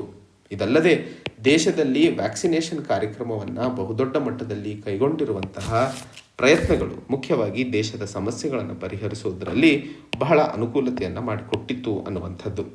ಸೊ ಒಂದಿಷ್ಟು ಸೇಫ್ಟಿ ನೆಟ್ಸ್ಗಳನ್ನು ಕ್ಷೇತ್ರದ ಮೂಲಕ ಅರ್ಥೈಸ್ಕೊಳ್ಳೋಣ. ಸೊ ಮೊದಲನೇ ಹಂತದಲ್ಲಿ ಕ್ರಾಶ್ ಟ್ರಾನ್ಸ್ಫರ್ ಅಂದರೆ ಒಂದಿಷ್ಟು ಜನರಿಗೆ ಪ್ರಧಾನಮಂತ್ರಿ ಕಿಸಾನ್ ಯೋಜನೆ ಅಡಿಯಲ್ಲಿ ಅಂದರೆ ಕಿಸಾನ್ ಸಮ್ಮಾನ್ ನಿಧಿ PM ಕಿಸಾನ್ ಸ್ಕೀಮ್, ಮುಖ್ಯವಾಗಿ ಎಕ್ಸಾಮಿನೇಷನ್ಸ್ಗೆ ಇವೆಲ್ಲ ಬಹಳ ಇಂಪಾರ್ಟೆಂಟು, ಆರ್ಥಿಕ ಸಮೀಕ್ಷೆಯಲ್ಲಿ ಬರುವಂಥದ್ದು. ಇದ್ರ ಬಗ್ಗೆ ತಾವು ನೋಟ್ ಮಾಡಿಕೊಳ್ಳಲೇಬೇಕು. ಸೊ ಈ PM ಕಿಸಾನ್ ನಿಧಿ ಅಡಿಯಲ್ಲಿ ಪ್ರತಿಯೊಬ್ಬ ರೈತನಿಗೂ 6,000 ರೂಪಾಯಿಯ ಹಣವನ್ನು ಅಕೌಂಟಿಗೆ ಹಾಕಲಾಗುತ್ತದೆ 3 ಕಂತಿನಲ್ಲಿ. ಇದಲ್ಲದೆ ವಲ್ನರಬಲ್ ಸೆಕ್ಷನ್ಸಿಗೆ ಪೆನ್ಷನ್ನ ವ್ಯವಸ್ಥೆಯೂ ಈ ಒಂದು ಕ್ಯಾಶ್ ಟ್ರಾನ್ಸ್ಫರ್ ಅಡಿಯಲ್ಲಿ ಮಾಡಲಾಗಿತ್ತು. ಎರಡನೇ ಹಂತದಲ್ಲಿ ಆಹಾರದ ಸಮಸ್ಯೆಯನ್ನು ಸರಿಪಡಿಸುವಲ್ಲಿ ಭಾರತ ಸರ್ಕಾರ ಪ್ರಧಾನಮಂತ್ರಿ ಗರೀಬ್ ಕಲ್ಯಾಣ್ ಯೋಜನೆ ಅನ್ನ ಯೋಜನೆಯನ್ನು ಜಾರಿಗೆ ತಂದಿತ್ತು. ನಾನು ಹೇಳಿದ ಹಾಗೆ 80 ಕೋಟಿ ನ್ಯಾಷನಲ್ ಫುಡ್ ಸೆಕ್ಯೂರಿಟಿ ಆ್ಯಕ್ಟ್ನ ಅಡಿಯಲ್ಲಿ ಇರುವಂತಹ ನಾಗರಿಕರಿಗೆ ಏನು ಆಹಾರ ಧಾನ್ಯಗಳ ವ್ಯವಸ್ಥೆಯನ್ನು ಮಾಡಲಾಗಿದೆಯೋ ಅದಲ್ಲದೆ NFSA ಬಿಟ್ಟು 5 kg ಅಕ್ಕಿಯನ್ನು ಪ್ರತಿಯೊಬ್ಬ ವ್ಯಕ್ತಿಗೆ ಪ್ರತಿ ತಿಂಗಳನ ವ್ಯವಸ್ಥೆಯನ್ನು ಈ ಪ್ರಧಾನಮಂತ್ರಿ ಗರೀಬ್ ಕಲ್ಯಾಣ್ ಅನ್ನ ಯೋಜನೆಯ ಅಡಿಯಲ್ಲಿ ಮಾಡಲಾಗಿತ್ತು. ಇದಲ್ಲದೆ 1 ನೇಷನ್ 1 ರೇಷನ್ ಕಾರ್ಡ್ ಸ್ಕೀಮ್ನ ಬಗ್ಗೆಯೂ ತಾವು ತಿಳ್ಕೋಬೇಕು. ಇಡೀ ದೇಶದಲ್ಲಿ ಪಬ್ಲಿಕ್ ಡಿಸ್ಟ್ರಿಬ್ಯೂಷನ್ ಸಿಸ್ಟಮನ್ನು ಒಗ್ಗೂಡಿಸಿ ಬಯೋಮೆಟ್ರಿಕ್ ಮತ್ತು ಆಧಾರ್ ವೆರಿಫಿಕೇಷನ್ನ ಆಧಾರದ ಮೇಲೆ ದೇಶದಲ್ಲಿ ಯಾರಾದರೂ ಸಹ ನ್ಯಾಯಬೆಲೆ ಅಂಗಡಿಯಿಂದ ಧಾನ್ಯಗಳನ್ನು ಪಡೆಯುವಂತಹ ವ್ಯವಸ್ಥೆಯನ್ನು ಭಾರತ ಸರ್ಕಾರ ಮಾಡ್ತಾ ಇರುವಂಥದ್ದು. ಎರಡನೇದು ಉಜ್ವಲ ಕಾರ್ಯಕ್ರಮದ ಅಡಿಯಲ್ಲಿ ಮುಖ್ಯವಾಗಿ ಸಿಲಿಂಡರ್ ವ್ಯವಸ್ಥೆಯನ್ನು ಮಾಡಿರುವಂಥದ್ದು ತಮಗೆಲ್ಲ ಗೊತ್ತೇ ಇರುವಂಥದ್ದು. ಮೂರನೇ ಹಂತದಲ್ಲಿ ಉದ್ಯೋಗಕ್ಕೆ ಸಂಬಂಧಿಸಿದಂತೆ ಭಾರತ ಸರ್ಕಾರ ಏನೆಲ್ಲ ಕ್ರಮಗಳನ್ನು ಕೈಗೊಂಡಿತ್ತು. ಅಲ್ಲಿ ಪ್ರಧಾನಮಂತ್ರಿ ಗರೀಬ್ ಕಲ್ಯಾಣ್ ರೋಜ್ಗಾರ್ ಯೋಜನಾ, ನೆನ್ಪಿಟ್ಕೊಳ್ಳಿ, ಪ್ರಧಾನಮಂತ್ರಿ ಗರೀಬ್ ಕಲ್ಯಾಣ್ ಅನ್ನ ಯೋಜನಾ, ಮುಖ್ಯವಾಗಿ ಫುಡ್ ಸೆಕ್ಯೂರಿಟಿ, ಪ್ರಧಾನಮಂತ್ರಿ ಗರೀಬ್ ಕಲ್ಯಾಣ್ ರೋಜ್ಗಾರ್ ಯೋಜನಾ ಉದ್ಯೋಗಕ್ಕೆ ಸಂಬಂಧಿಸಿದಂತೆ ಯಾರೆಲ್ಲ ಮೈಗ್ರೆಂಟ್ ವರ್ಕರ್ಸ್ಗಳಿದ್ದಾರೋ ಅವ್ರಿಗೋಸ್ಕರ ತಂದಿರುವಂಥದ್ದು. ಇದಲ್ಲದೆ MG ನರೇಗಾ ಸ್ಕೀಮ್ನ ಬಗ್ಗೆಯೂ ನಾನು ಹೇಳಿದೆ, Mahatma Gandhi national rural employment guarantee act. ಇದಲ್ಲದೆ ಆತ್ಮನಿರ್ಭರ್ ಭಾರತ್ ರೋಜ್ಗಾರ್ ಯೋಜನೆಯ ಅಡಿಯಲ್ಲೂ ಸಹ ಮುಖ್ಯವಾಗಿ ಯಾರೆಲ್ಲ ಉದ್ಯೋಗಾವಕಾಶಗಳನ್ನು ಕಲ್ಪಿಸುವಂತಹ ಕಂಪನಿಗಳಿದ್ದಾವೋ ಅವರಿಗೆ ಒಂದಿಷ್ಟು ಅನುಕೂಲತೆಗಳು ಎಂಪ್ಲಾಯ್ಮೆಂಟ್ ಪ್ರಾವಿಡೆಂಟ್ ಫಂಡ್ನ ಅಡಿಯಲ್ಲಿ ಕಂಪನಿಗಳಿಗೆ ಮಾಡಿರೋದ್ರಿಂದ ಹೆಚ್ಚಿನ ಜನರನ್ನು ಕೆಲಸ ಕೊಡುವಂತಹ ನಿಟ್ಟಿನಲ್ಲಿ ಕಂಪನಿಗಳು ಮುಂಸಾಗಿಸುವಂತಹ ಪ್ರಯತ್ನಗಳನ್ನು ಆತ್ಮನಿರ್ಭರ್ ಭಾರತ್ ರೋಜ್ಗಾರ್ ಯೋಜನೆಯ ಅಡಿಯಲ್ಲಿ ನಾವು ಕಂಡಿರುವಂಥದ್ದು. ಮುಂದಿನ ಹಂತದಲ್ಲಿ ಹೌಸಿಂಗ್, ಮನೆಗಳಿಗೆ ಸಂಬಂಧಿಸಿದಂತೆ ಪ್ರಧಾನಮಂತ್ರಿ ಆವಾಸ್ ಯೋಜನಾ, ಅದು ಗ್ರಾಮೀಣ ಮತ್ತು ಅರ್ಬನ್ ಕ್ಷೇತ್ರದಲ್ಲೂ ಸಹ ಇದೆ ಅನ್ನುವಂಥದ್ದು ತಮಗೆಲ್ಲ ಗೊತ್ತೇ ಇದೆ. ಸ್ಕಿಲ್ ಡೆವಲಪ್ಮೆಂಟಿಗೆ ಸಂಬಂಧಿಸಿದಂತೆ ದೀನ್ ದಯಾಳ್ ಉಪಾಧ್ಯಾಯ ಗ್ರಾಮೀಣ ಕೌಶಲ್ಯ ಯೋಜನಾ ಮತ್ತು ರೂರಲ್ ಸೆಲ್ಫ್ ಎಂಪ್ಲಾಯ್ಮೆಂಟ್ ಟ್ರೈನಿಂಗ್ ಇನ್ಸ್ಟಿಟ್ಯೂಟ್ಸ್ಗಳನ್ನು ಮುಖ್ಯವಾಗಿ ಜನರಲ್ಲಿ ಸ್ಕಿಲ್ ಡೆವಲಪ್ಮೆಂಟಿಗೆ ಸಂಬಂಧಿಸಿದಂತೆ ತರಲಾಗಿತ್ತು. ಇದಲ್ಲದೆ MSMEಗಳಿಗೂ ಸಹ ಭಾರತ ಸರ್ಕಾರ ಒಂದಿಷ್ಟು ಮೊರಾಟೋರಿಯಮ್ಸ್ಗಳನ್ನು ತಂದಿತ್ತು. ಅಂದರೆ ಪಡೆದಂತಹ ಸಾಲಕ್ಕೆ ಸಂಬಂಧಿಸಿದಂತೆ ಕಂತನ್ನು ಪಾವತಿಸುವಂತಹ ಹೆಚ್ಚಿನ ಸಮಯವನ್ನು ಕೊಟ್ಟಿರುವಂಥದ್ದು. ಇದಲ್ಲದೆ ಕಂಪನಿಗಳಿಗೆ ಒಂದಿಷ್ಟು ಸಾಲದ ವ್ಯವಸ್ಥೆಯನ್ನು ಕೊಟ್ಟಿರುವಂಥದ್ದು. ರೈತರಿಗೆ ಕಿಸಾನ್ ಕ್ರೆಡಿಟ್ ಕಾರ್ಡ್ ಅನ್ನು ಜಾರಿಗೆ ತರಲಾಗಿತ್ತು. ಈ ಕಿಸಾನ್ ಕ್ರೆಡಿಟ್ ಕಾರ್ಡನ್ನು ಬರೀ ಬೆಳೆ ಬೆಳೆಯುವಂತಹ ರೈತರಿಗೆ ಅಲ್ಲದೆ ಫಿಶರೀಸ್ ಮತ್ತು ಆನಿಮಲ್ ಹಸ್ಬೆಂಡರಿಗೂ ಸಹ ಎಕ್ಸ್ಟೆನ್ಷನ್ ಮಾಡಿರುವಂಥದ್ದು ತಮಗೆಲ್ಲ ಗೊತ್ತೇ ಇರುವಂಥದ್ದು. ಇದಲ್ಲದೆ PM ಸ್ವನಿಧಿ ಸ್ಕೀಮ್ನ ಬಗ್ಗೆಯೂ ತಮಗೆ ಗೊತ್ತಿರಬೇಕು. PM ಸ್ವನಿಧಿ ಸ್ಕೀಮ್ ಮುಖ್ಯವಾಗಿ ಯಾರೆಲ್ಲ ಸ್ಟ್ರೀಟ್ ವೆಂಡರ್ಸ್ಗಳಿದ್ದಾರೋ, ಬೀದಿಯಲ್ಲಿ ಇರುವಂತಹ ಅಂಗಡಿಯವರು, ಅವರಿಗೆ ಒಂದಿಷ್ಟು ಲೋನನ್ನು ಕಲ್ಪಿಸುವಂಥದ್ದು ಈ PM ಸ್ವನಿಧಿಯ ಮುಖ್ಯ ಉದ್ದೇಶವಾಗಿರುತ್ತದೆ. ಇದಲ್ಲದೆ ದೀನ್ ದಯಾಳ್ ಅಂತ್ಯೋದಯ ಯೋಜನಾ ಹಾಗೂ ನ್ಯಾಷನಲ್ ರೂರಲ್ ಲೈವ್ಲಿಹುಡ್ ಮಿಷನ್, ಇದು ಸಹ ಮುಖ್ಯವಾಗಿ ಗ್ರಾಮೀಣ ಪ್ರದೇಶದಲ್ಲಿ ಇರುವಂತಹ ಬಡ ಹೆಣ್ಣು ಮಕ್ಕಳನ್ನು ಸೆಲ್ಫ್ ಹೆಲ್ಪ್ ಗ್ರೂಪ್ನ ಮೂಲಕ ಒಂದಿಷ್ಟು ಆರ್ಥಿಕವಾಗಿ ಸಶಕ್ತಗೊಳಿಸುವಂಥದ್ದು ಇದರ ಮೂಲ ಉದ್ದೇಶವಾಗಿತ್ತು. ಇದಲ್ಲದೆ ಮುಖ್ಯವಾಗಿ ಒಂದು ಕಡೆ ಸರ್ಕಾರ ಮಾಡಿದಂತಹ ಪ್ರಯತ್ನಗಳನ್ನು ನಾವಿಲ್ಲಿ ಮುಖ್ಯವಾಗಿ ಅರ್ಥೈಸ್ಕೊಂಡ್ವಿ. ಎರಡನೇ ಕಡೆಗೆ ರಿಸರ್ವ್ ಬ್ಯಾಂಕ್ ಆಫ್ ಇಂಡಿಯಾವೂ ಸಹ ಒಂದಿಷ್ಟು ಪ್ರಾವಧಾನಗಳನ್ನು ಮಾಡಿತ್ತು. ಆರ್ಥಿಕ ವ್ಯವಸ್ಥೆಯಲ್ಲಿ ಮರುಕಳಿಸುವಂತಹ ಪ್ರಯತ್ನಗಳನ್ನು ತರುವಂತಹ ನಿಟ್ಟಿನಲ್ಲಿ ಅದರ ಬಗ್ಗೆ ಒಂದಿಷ್ಟು ನೋಟವನ್ನು ನೋಡೋಣ. ಮುಂದಿನ ಹಂತದಲ್ಲಿ ರಿಸರ್ವ್ ಬ್ಯಾಂಕ್ ಆಫ್ ಇಂಡಿಯಾ ಯಾವ ರೀತಿಯಲ್ಲಿ ಈ ಒಂದು COVID-19 ಸಂದರ್ಭದಲ್ಲಿ ಆರ್ಥಿಕ ವ್ಯವಸ್ಥೆಯನ್ನು ಮತ್ತೆ ರಿನ್ಯೂ ಮಾಡುವಂತಹ ಪ್ರಯತ್ನಗಳನ್ನು ನಡೆಸಿತ್ತು ಅನ್ನುವಂಥದ್ದನ್ನು ಇಲ್ಲಿ ಅರ್ಥೈಸ್ಕೊಳ್ಳಬೇಕಾಗಿರುವಂಥದ್ದು. ಆ ಒಂದು ರಿಸರ್ವ್ ಬ್ಯಾಂಕ್ ಕೈಗೊಂಡಿರುವಂತಹ ಪ್ರಯತ್ನಗಳನ್ನು ಅರ್ಥೈಸ್ಕೊಳ್ಳಬೇಕು ಅಂತಂದರೆ ಮೊದಲನೇ ಹಂತದಲ್ಲಿ ನಮಗೆ repo rate, reverse repo rate, marginal standing facility ಮತ್ತು ಬ್ಯಾಂಕ್ ರೇಟ್ನ ಬಗ್ಗೆ ಒಂದಿಷ್ಟು ಮಾಹಿತಿ ಗೊತ್ತಿರಬೇಕು.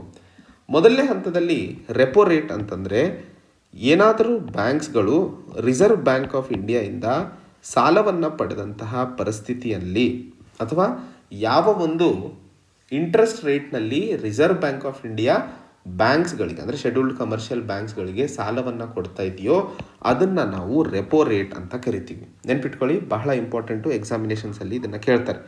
ಸೊ ಸೆಂಟ್ರಲ್ ಬ್ಯಾಂಕು ಬ್ಯಾಂಕ್ಸ್ಗಳಿಗೆ ಕೊಡುವಂತಹ ಸಾಲದ ದರವನ್ನು ರೆಪೋ ರೇಟ್ ಅಂತ ಕರಿತೀವಿ. ಗೊತ್ತಾಯ್ತಲ್ಲ. ಎರಡನೇ ಹಂತದಲ್ಲಿ ಬ್ಯಾಂಕ್ಸ್ಗಳಿಂದ ಅದೇ ಏನಾದರೂ central bank, reserve bank of India ಹಣವನ್ನು ಪಡೆದಂತಹ ಸಂದರ್ಭದಲ್ಲಿ ಸೆಕ್ಯೂರಿಟೀಸ್ಗಳ ಮಾರಾಟ, ಇಲ್ಲಿ ಮುಖ್ಯವಾಗಿ ಸಾಲ ಪಡೆಯೋದು ಅಂತಂದರೆ ಹೋಗಿ ಯಾವುದೋ ಒಂದು ಕೆಲಸಕ್ಕೆ ಸಾಲವನ್ನು ಕೇಳೋದಲ್ಲ. ಯೂಶಲಿ ಗವರ್ಮೆಂಟ್ ಸೆಕ್ಯೂರಿಟೀಸ್ಗಳು ಏನಿರ್ತಾವಲ್ಲ ಅದನ್ನು ಖರೀದಿ ಮತ್ತು ಮಾರಾಟ ಮಾಡುವಂತಹ ಪರಿಸ್ಥಿತಿಯನ್ನು ರೆಪೋ ರೇಟ್ ಮತ್ತು ರಿವರ್ಸ್ ರೆಪೋ ರೇಟ್ ಅಂತ ಕರಿತೀವಿ. ಉದಾಹರಣೆಗೆ ಬ್ಯಾಂಕ್ಸ್ಗಳು ಏನಾದರೂ ರಿಸರ್ವ್ ಬ್ಯಾಂಕ್ ಆಫ್ ಇಂಡಿಯಾದಿಂದ ಗವರ್ಮೆಂಟ್ ಸೆಕ್ಯೂರಿಟೀಸನ್ನು ಖರೀದಿ ಮಾಡಿದಂತಹ ಸಂದರ್ಭದಲ್ಲಿ ಬ್ಯಾಂಕ್ಸ್ಗಳು ರಿಸರ್ವ್ ಬ್ಯಾಂಕ್ ಆಫ್ ಇಂಡಿಯಾದಿಂದ ಗವರ್ಮೆಂಟ್ ಸೆಕ್ಯೂರಿಟೀಸನ್ನು ಖರೀದಿ ಮಾಡಿದಂತಹ ಸಂದರ್ಭದಲ್ಲಿ, ಅಂದರೆ ಅಲ್ಲಿ ರಿಸರ್ವ್ ಬ್ಯಾಂಕ್ ಆಫ್ ಇಂಡಿಯಾ ಮಾರಾಟ ಮಾಡ್ತಾ ಇದೆ, ಆ ಒಂದು ಸಂದರ್ಭದಲ್ಲಿ ಹಣ ಬ್ಯಾಂಕಿಂದ ಪಡ್ಕೊಳ್ತಾ ಇರುವಂಥದ್ದು, ಆ ಸಂದರ್ಭದಲ್ಲಿ ಕೊಡುವಂತಹ ಇಂಟ್ರೆಸ್ಟ್ ರೇಟನ್ನು ರಿವರ್ಸ್ ರೆಪೋ ರೇಟ್ ಅಂತ ಕರಿತೀವಿ. ಅಂದರೆ ಹಣ ಸೆಂಟ್ರಲ್ ಬ್ಯಾಂಕ್ ಆಫ್ ಇಂಡಿಯಾ ಪಡ್ಕೊಳ್ತಾ ಇರುವಂಥದ್ದು. ಅದೇ ಉಲ್ಟಾ ಆದಾಗ, ಉದಾಹರಣೆಗೆ ಬ್ಯಾಂಕ್ಸ್ಗಳು ರಿಸರ್ವ್ ಬ್ಯಾಂಕ್ ಆಫ್ ಇಂಡಿಯಾದಿಂದ ಸಾಲವನ್ನು ಪಡೆದಂತಹ ಸಂದರ್ಭದಲ್ಲಿ ಏನು ರೇಟನ್ನು ಹಾಕಲಾಗುತ್ತದೆಯೋ ಅದನ್ನು ರೆಪೋ ರೇಟ್ ಅಂತ ಕರಿತೀವಿ. ಮೂರನೇ ಹಂತದಲ್ಲಿ marginal standing facility. Marginal standing facility ಅಂತಂದರೆ ಏನು? ಮುಖ್ಯವಾಗಿ ಬ್ಯಾಂಕ್ಸ್ಗಳು ಸಾಲ ಪಡೆಯುವಂತಹ ಪರಿಸ್ಥಿತಿ ಅಥವಾ ವ್ಯವಸ್ಥೆಯನ್ನೇ ಸಹ ಮಾರ್ಜಿನಲ್ ಸ್ಟ್ಯಾಂಡಿಂಗ್ ಫೆಸಿಲಿಟಿ ಅಂತಲೂ ಕರಿತಿರೋದು. ಈಗ ಬ್ಯಾಂಕ್ಗಳು ಒಂದಿಷ್ಟು ಸಾರಿ ಓವರ್ನೈಟ್ ಮನಿಯನ್ನು ಪಡ್ಕೋಬೇಕಾಗಿರುತ್ತದೆ.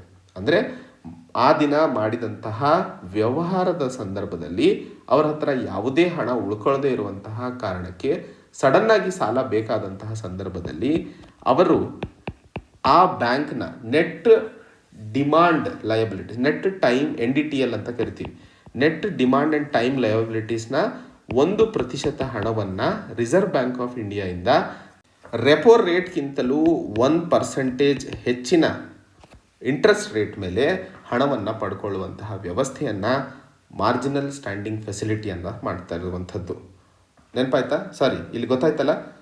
ರೆಪೋ ರೇಟ್ ಅಂತಂದರೆ reserve bank of India commercial ಬ್ಯಾಂಕ್ಸಿಗೆ ಹಣವನ್ನು ಕೊಡ್ತಾ ಇರುವಂತಹ ರೇಟನ್ನು ರೆಪೋ ರೇಟ್ ಅಂತೀವಿ. ಅದೇ reserve bank of India commercial ಬ್ಯಾಂಕ್ಸಿಂದ ಹಣವನ್ನು ಪಡ್ಕೊಳ್ತಾ ಇರುವಂತಹ ಇಂಟ್ರೆಸ್ಟ್ ರೇಟನ್ನು ರಿವರ್ಸ್ ರೆಪೋ ರೇಟ್ ಅಂತ ಕರಿತೀವಿ. ರಿವರ್ಸ್ ಯಾವತ್ತೂ ಸೆಂಟ್ರಲ್ ಬ್ಯಾಂಕ್ ಸಾಲ ಏನು ತಗೊಳ್ಳಲ್ಲ, ಅದು ರಿವರ್ಸ್ ಆಗ್ತಾ ಇರುವಂಥದ್ದು. Reverse repo rate. Central bank ಏನಾದರೂ ಕಮರ್ಷಿಯಲ್ ಬ್ಯಾಂಕ್ಸಿಗೆ ಸಾಲ ಕೊಡ್ತಿದ್ರೆ repo rate. Marginal standing facility ಅಂತಂದರೆ ಓವರ್ನೈಟ್ ಏನಾದರೂ ಹಣ ಬೇಕಾದಾಗ ಬ್ಯಾಂಕ್ಸ್ಗಳು ತನ್ನ ನೆಟ್ ಡಿಮಾಂಡ್ ಲಯಬಿಲಿಟೀಸ್ ಏನಿದ್ದಾವೆ ಅದರ 1% ಹಣವನ್ನು ರೆಪೋ ರೇಟ್ ಪ್ಲಸ್ 1% ಆಧಾರದ ಮೇಲೆ ಹಣವನ್ನು ಎತ್ತಬಹುದು. ಇವು 3 ಬಹಳ ಇಂಪಾರ್ಟೆಂಟು, ನೆನ್ಪಿಟ್ಕೊಳ್ಳಿ. ಮೂರನೇ ಮತ್ತು 4ನೇ ಮತ್ತು ಕೊನೆಯ ಆದಂತಹ ಟರ್ಮಿನಾಲಜಿ ಬ್ಯಾಂಕ್ ರೇಟ್ ಅಂತ ಹೇಳಿ. ಈ ಬ್ಯಾಂಕ್ ರೇಟ್ ಅಂತಂದರೆ ಈ ಸೆಂಟ್ರಲ್ ಬ್ಯಾಂಕ್ಗಳು ಡೊಮೆಸ್ಟಿಕ್ ಬ್ಯಾಂಕ್ಸ್ಗಳಿಗೆ ಯಾವ ಒಂದು ಇಂಟ್ರೆಸ್ಟ್ ರೇಟ್ನಲ್ಲಿ ಹಣವನ್ನು ಕೊಡ್ತಾ ಇದೆಯೋ ಅದನ್ನು ಬ್ಯಾಂಕ್ ರೇಟ್ ಅಂತ ಕೇಳ್ತೀವಿ. ಈಗ ತಮಗೆ ಕನ್ಫ್ಯೂಸ್ ಇರ್ಬೋದು, ರೆಪೋ ರೇಟಲ್ಲೂ ಸಾಲ ತಗೊಂತಿದೆ ಕಮರ್ಷಿಯಲ್ ಬ್ಯಾಂಕ್ಸು, ಅಲ್ಲಿ ನೀವು ಪಡಿತಾ ಇರುವಂತಹ ಇಂಟ್ರೆಸ್ಟನ್ನು ರೆಪೋ ರೇಟ್ ಅಂತಿದ್ದೀರಾ. ಎರಡನೇ ಕಡೆ ಬ್ಯಾಂಕ್ ರೇಟನ್ನು ಅಂತಿದ್ದೀರಾ, ಸಾಲ ಬ್ಯಾಂಕ್ಗಳು ಪಡಿತಾ ಇದ್ದಾವೆ, ಆ ಒಂದು ಇಂಟ್ರೆಸ್ಟ್ ರೇಟನ್ನು ಬ್ಯಾಂಕ್ ರೇಟ್ ಅಂತಿದ್ದೀರಾ. ನಾನು ಹೇಳಿದೆ ರೆಪೋ ರೇಟ್ ಮತ್ತು ರಿವರ್ಸ್ ರೆಪೋ ರೇಟ್ನಲ್ಲಿ ಮುಖ್ಯವಾಗಿ ಸೆಕ್ಯೂರಿಟೀಸಲ್ಲಿ ಡೀಲ್ ಆಗ್ತಾ ಇರುತ್ತೆ. ಈ ಸೆಕ್ಯೂರಿಟೀಸ್ಗಳ ಖರೀದಿ ಮತ್ತು ಮಾರಾಟದ ರೇಟ್ ಏನಿದೆಯಲ್ಲ ಅದನ್ನು ರೆಪೋ ರೇಟ್ ಮತ್ತು ರಿವರ್ಸ್ ರೆಪೋ ರೇಟ್ ಅಂತೀವಿ. ಆದರೆ ಬ್ಯಾಂಕ್ ರೇಟ್ನಲ್ಲಿ ಯಾವುದೇ ಸೆಕ್ಯೂರಿಟೀಸ್ನ ಮಾರಾಟ ಮತ್ತು ಖರೀದಿ ಆಗೋದಿಲ್ಲ. ಇಲ್ಲಿ ನೇರವಾಗಿ ಸಾಲವನ್ನು ಪಡ್ಕೊಳ್ತಾ ಇರುವಂಥದ್ದು ಬ್ಯಾಂಕು ಯಾವ ಒಂದು ಇಂಟ್ರೆಸ್ಟ್ ರೇಟ್ನಲ್ಲಿ ಪಡ್ಕೊಳ್ತಿದೆಯೋ ಅದನ್ನು ಬ್ಯಾಂಕ್ ರೇಟ್ ಅಂತ ಕರಿತೀವಿ. ಅರ್ಥ ಆಯ್ತಲ್ಲ? ಕೋವಿಡ್-19 ಸಂದರ್ಭದಲ್ಲಿ ಈ ರೆಪೋ ರೇಟನ್ನು ಮುಖ್ಯವಾಗಿ 4% ನಿಲ್ಲಿಸಲಾಗಿತ್ತು. ಮತ್ತೆ ಇದನ್ನು ಹೆಚ್ಚು ಕಡಿಮೆ ಮಾಡಿಲ್ಲ. ಮುಖ್ಯವಾಗಿ ಆರ್ಥಿಕ ವ್ಯವಸ್ಥೆಯಲ್ಲಿ ಇರುವಂತಹ ಹಣದ ಏನು ಅಥವಾ ಮನಿ ಫ್ಲೋ ಅಂತ ಏನು ಹೇಳ್ತೀವೋ ಅದನ್ನು ಬದಲಾಯಿಸಲು ಅಥವಾ ಇನ್ಫ್ಲೇಷನ್ನ ಆಧಾರದ ಮೇಲೆ ಈ ರೆಪೋ ರೇಟ್ ಮತ್ತು ರಿವರ್ಸ್ ರೆಪೋ ರೇಟನ್ನು ಹೆಚ್ಚು ಕಡಿಮೆ ಮಾಡಲಾಗುತ್ತದೆ. ಕಡಿಮೆ ಮಾಡುವಂಥದ್ದು ಯಾಕೆ, ಹೆಚ್ಚು ಮಾಡುವಂಥದ್ದು ಯಾಕೆ ಅನ್ನುವಂಥದ್ದು ಎಕಾನಮಿಗೆ ಸಂಬಂಧಿಸಿದಂತಹ ಕಾನ್ಸೆಪ್ಟ್ ಅದು. ಅದಕ್ಕೆ ಸಪರೇಟ್ ಒಂದು ಕ್ಲಾಸಲ್ಲಿ ನಾನು ಹೇಳಲು ಪ್ರಯತ್ನಿಸ್ತೀನಿ.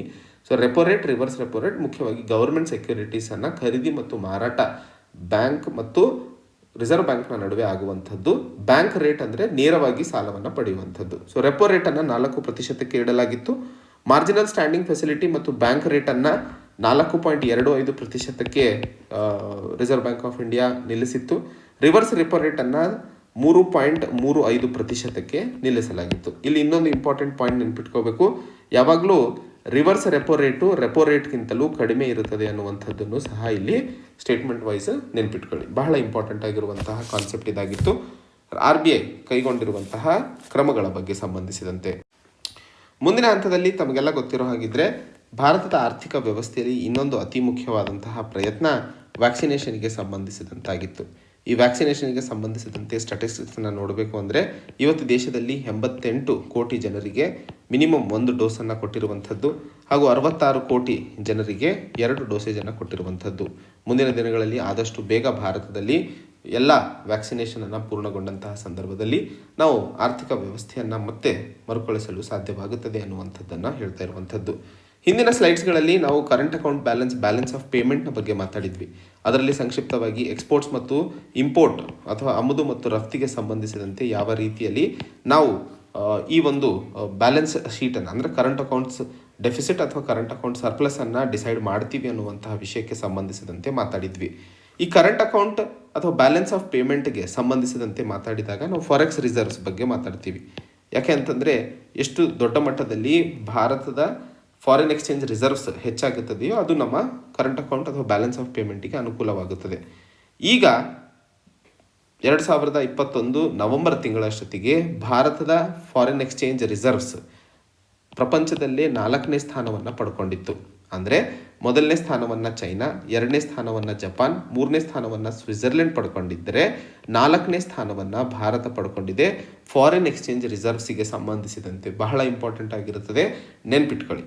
ಮುಖ್ಯವಾಗಿ ಫಾರಿನ್ ಎಕ್ಸ್ಚೇಂಜ್ ರಿಸರ್ವ್ಸ್ ಯಾವಾಗ ಜಾಸ್ತಿ ಆಗುತ್ತದೆಯೋ ನಮಗೆ ಎಕ್ಸ್ಪೋರ್ಟ್ಸ್ ಮತ್ತು ಇಂಪೋರ್ಟ್ಸಿಗೆ ಸಂಬಂಧಿಸಿದಂತೆ ವ್ಯವಹಾರಗಳನ್ನು ಮಾಡುವಂಥದ್ದು ಸಹ ಅಷ್ಟು ದೊಡ್ಡ ಮಟ್ಟದಲ್ಲಿ ಅನುಕೂಲತೆಯನ್ನು ಮಾಡಿಕೊಡುತ್ತದೆ ಅನ್ನುವಂಥದ್ದು. ಅಂದರೆ ಡಾಲರ್ಸಲ್ಲಿ ಹಣ ಇದ್ದಾಗ ಇಂಪೋರ್ಟ್ ಎಕ್ಸ್ಪೋರ್ಟಿಗೆ ನಮಗೆ ಅನುಕೂಲ ಆಗುತ್ತದೆ. ಅಂದರೆ ನಮ್ಮ ಹತ್ರ ಇರುವಂತಹ ರಿಸರ್ವ್ಸು ಮುಖ್ಯವಾಗಿ 13 ತಿಂಗಳಿಗೆ ಸಂಬಂಧಿಸಿದಂತೆ ಸಾಕಾಗುವಷ್ಟು ಇದೆ ಅನ್ನುವಂಥದ್ದು. $634 ಬಿಲಿಯನ್ 31 ಡಿಸೆಂಬರ್ 2021 ನಮ್ಮ ಫಾರಿನ್ ಎಕ್ಸ್ಚೇಂಜ್ ರಿಸರ್ವ್ಸಲ್ಲಿ ಇರುವಂಥದ್ದು. ಬಹಳ ಮುಖ್ಯವಾಗಿರುವಂಥದ್ದು ಎಕ್ಸಾಮಿನೇಷನ್ ಪಾಯಿಂಟ್ ಆಫ್ ವ್ಯೂ ಅಲ್ಲಿ ಭಾರತ ಫಾರಿನ್ ಎಕ್ಸ್ಚೇಂಜ್ ರಿಸರ್ವ್ಸ್ನಲ್ಲಿ ಪ್ರಪಂಚದಲ್ಲೇ 4ನೇ ಸ್ಥಾನವನ್ನು ಪಡ್ಕೊಂಡಿದೆ ಅನ್ನುವಂಥದ್ದನ್ನು ಸಹ ಇಲ್ಲಿ ತಾವು ಮುಖ್ಯವಾಗಿ ನೆನ್ಪಿಟ್ಕೋಬೇಕಾಗಿರುವಂಥದ್ದು. ಇದಲ್ಲದೆ ಇದರ ಜೊತೆಯಲ್ಲಿ 2 ಇಂಪಾರ್ಟೆಂಟ್ ಕಾನ್ಸೆಪ್ಟ್ಸ್ಗಳನ್ನು ಫಿಸ್ಕಲ್ ಬ್ಯಾಲೆನ್ಸಿಗೆ ಸಂಬಂಧಿಸಿದಂತೆ ಮಾತಾಡಿದಾಗ ಫಿಸ್ಕಲ್ ಡೆಫಿಸಿಟ್ ಮತ್ತು ಪ್ರೈಮರಿ ಡೆಫಿಸಿಟ್ ಅನ್ನುವಂಥದ್ದು 2 ಕಾನ್ಸೆಪ್ಟ್ಸ್ಗಳು ಬಹಳ ಇಂಪಾರ್ಟೆಂಟ್ ಇದ್ದಾವೆ. ಇದಾದ ನಂತರ ಹೆಚ್ಚಿನ ಡಿಸ್ಕಷನ್ಸ್ಗಳನ್ನು ನಾನು ಹಿಂದೆ ಮಾಡಿರುವಂತಹ ಕಾರಣಕ್ಕೆ ಇನ್ನು ಏನು ಉಳಿಯೋದಿಲ್ಲ ಈ ಚಾಪ್ಟರಿಗೆ ಸಂಬಂಧಿಸಿದಂತೆ. ಕೊನೆಯಲ್ಲಿ ಒಂದು ಸಮ್ಮರಿಯನ್ನು ನೋಡೋಣ. ಮೊದಲನೇ ಹಂತದಲ್ಲಿ ಫಿಸ್ಕಲ್ ಬ್ಯಾಲೆನ್ಸ್ ಅಂದರೆ ಫಿಸ್ಕಲ್ ಡೆಫಿಸಿಟ್ ಮತ್ತು ಪ್ರೈಮರಿ ಡೆಫಿಸಿಟ್ನ ಬಗ್ಗೆ ಅರ್ಥೈಸ್ಕೊಳ್ಳೋಣ. ಸೊ ಫಿಸ್ಕಲ್ ಡೆಫಿಸಿಟ್ ಮತ್ತು ಪ್ರೈಮರಿ ಡೆಫಿಸಿಟ್ ಅನ್ನುವಂತಹ ವ್ಯತ್ಯಾಸದ ಬಗ್ಗೆ ಅರ್ಥೈಸ್ಕೊಳ್ಳೋಣ. ಮೊದಲನೇ ಹಂತದಲ್ಲಿ ಫಿಸ್ಕಲ್ ಡೆಫಿಸಿಟ್ ಅಂದ್ರೇನು?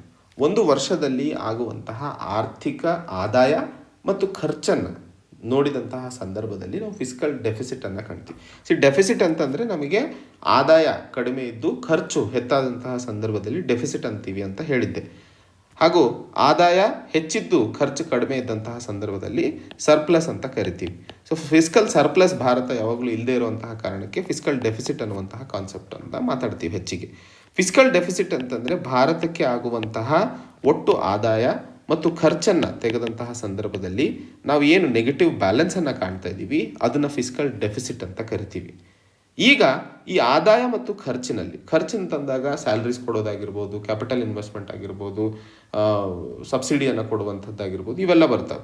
ಇವು ಅಲ್ಲದೆ ಈ ಎಕ್ಸ್ಪೆಂಡಿಚರ್ನಲ್ಲಿ ನಾವು ಪಡೆದಿರುವಂತಹ ಸಾಲದ ಇಂಟ್ರೆಸ್ಟನ್ನು ತೆಗೆದುಹಾಕದಂತಹ ಸಂದರ್ಭದಲ್ಲಿ ಅದನ್ನು ನಾವು ಪ್ರೈಮರಿ ಡೆಫಿಸಿಟ್ ಅಂತ ಕರಿತೀವಿ. ಅರ್ಥ ಮಾಡ್ಕೊಳ್ಳಿ. ಈಗ ಎಕ್ಸ್ಪೆಂಡಿಚರ್ನಲ್ಲಿ ನಾವು ಮುಖ್ಯವಾಗಿ ಇಂಟ್ರೆಸ್ಟ್ ಪೇಮೆಂಟ್ಸನ್ನು ಸಹ ನಾವು ಪರಿಗಣನೆಗೆ ತಗೊಂಡಿರ್ತೀವಿ. ಅಂದರೆ ಏನು ಸಾಲ ನಾವು ಆ ಆರ್ಥಿಕ ವರ್ಷದಲ್ಲಿ ಪಡ್ಕೊಂಡಿದ್ದೀವೋ ಅದಕ್ಕೆ ಬಡ್ಡಿಯನ್ನು ಭಾರತ ಸರ್ಕಾರ ಕಟ್ಟುತ್ತದೆ. ಅದು ವರ್ಲ್ಡ್ ಬ್ಯಾಂಕಿಗೆ ಆಯಿತು, ಇಂಟರ್ನ್ಯಾಷನಲ್ ಮಾನಿಟರಿ ಫಂಡ್ ಆಯಿತು, ಅಥವಾ ಏಷ್ಯನ್ ಇನ್ಫ್ರಾಸ್ಟ್ರಕ್ಚರ್ ಬ್ಯಾಂಕ್ ಆಯಿತು. ಈ ರೀತಿಯ ಇಂಟರ್ನ್ಯಾಷನಲ್ ಬ್ಯಾಂಕ್ಗಳಿಂದ ಪಡೆದಂತಹ ಸಾಲಕ್ಕೆ ಸಂಬಂಧಿಸಿದಂತೆ ನಾವು ಬಡ್ಡಿಯನ್ನು ಕಟ್ತೀವಿ. ಅದನ್ನು ಸಹ ಖರ್ಚಲ್ಲಿ ಹಾಕೊಂಡಿರ್ತೀವಿ. ಸೊ ಆ ಖರ್ಚು ನಾವು ಏನು ಬಡ್ಡಿಗೆ ಕಟ್ತಾ ಇದ್ದೀವೋ ಅದನ್ನು ಬದಿಗಿಟ್ಟು ಬರುವಂತಹ ಹಣ ಏನಿರುತ್ತದೆಯಲ್ಲ ಅಥವಾ ಬ್ಯಾಲೆನ್ಸ್ ಶೀಟ್ ಏನಿರುತ್ತಲ್ಲ ಅದನ್ನು ಪ್ರೈಮರಿ ಡೆಫಿಸಿಟ್ ಅಂತ ಕರಿತೀವಿ. ನೆನ್ಪಿಟ್ಕೊಳ್ಳಿ, ಬಹಳ ಇಂಪಾರ್ಟೆಂಟ್ ಆಗಿರುವಂಥದ್ದು. ಪ್ರೈಮರಿ ಡೆಫಿಸಿಟಲ್ಲಿ ಪಡೆದಿರುವಂತಹ ಸಾಲಕ್ಕೆ ಬಡ್ಡಿಯನ್ನು ಏನು ಕಟ್ತಾ ಇದ್ದೀವೋ ಅದನ್ನು ಪರಿಗಣನೆಗೆ ತಗೊಳ್ಳಲ್ಲ. ಅದಕ್ಕೆ ನಾವು ಪ್ರೈಮರಿ ಡೆಫಿಸಿಟ್ ಅಂತೀವಿ. ಅದೇ ಏನಾದರೂ ಇಂಟ್ರೆಸ್ಟ್ ಪೇಮೆಂಟ್ಸನ್ನು ಸಹ ಪರಿಗಣನೆಗೆ ತಗೊಂಡು ಕ್ಯಾಲ್ಕುಲೇಟ್ ಮಾಡಿದಂತಹ ಸಂದರ್ಭದಲ್ಲಿ ಫಿಸ್ಕಲ್ ಡೆಫಿಸಿಟ್ ಅಂತ ಕರಿತೀವಿ. ಸರಿನಾ? ಈಗ ಫಿಸ್ಕಲ್ ಡೆಫಿಸಿಟ್ ಏಪ್ರಿಲ್-ನವೆಂಬರ್ 2021 ನೋಡಿದಾಗ ನಾವು 46.2% ಬಜೆಟ್ ಎಸ್ಟಿಮೇಟ್ಸಿಗೆ ಸಂಬಂಧಿಸಿದಂತೆ ಇದೆ ಅನ್ನುವಂಥದ್ದು. ಅಂದರೆ ಭಾರತದ ಆರ್ಥಿಕವಾದಂತಹ ಆದಾಯ ಖರ್ಚಿಗಿಂತಲೂ ಕಡಿಮೆ ಇದೆ ಅನ್ನುವಂಥದ್ದನ್ನು ಸಹ ಇಲ್ಲಿ ಮುಖ್ಯವಾಗಿ ಅರ್ಥ ಮಾಡ್ಕೊಳ್ಳಬೇಕು.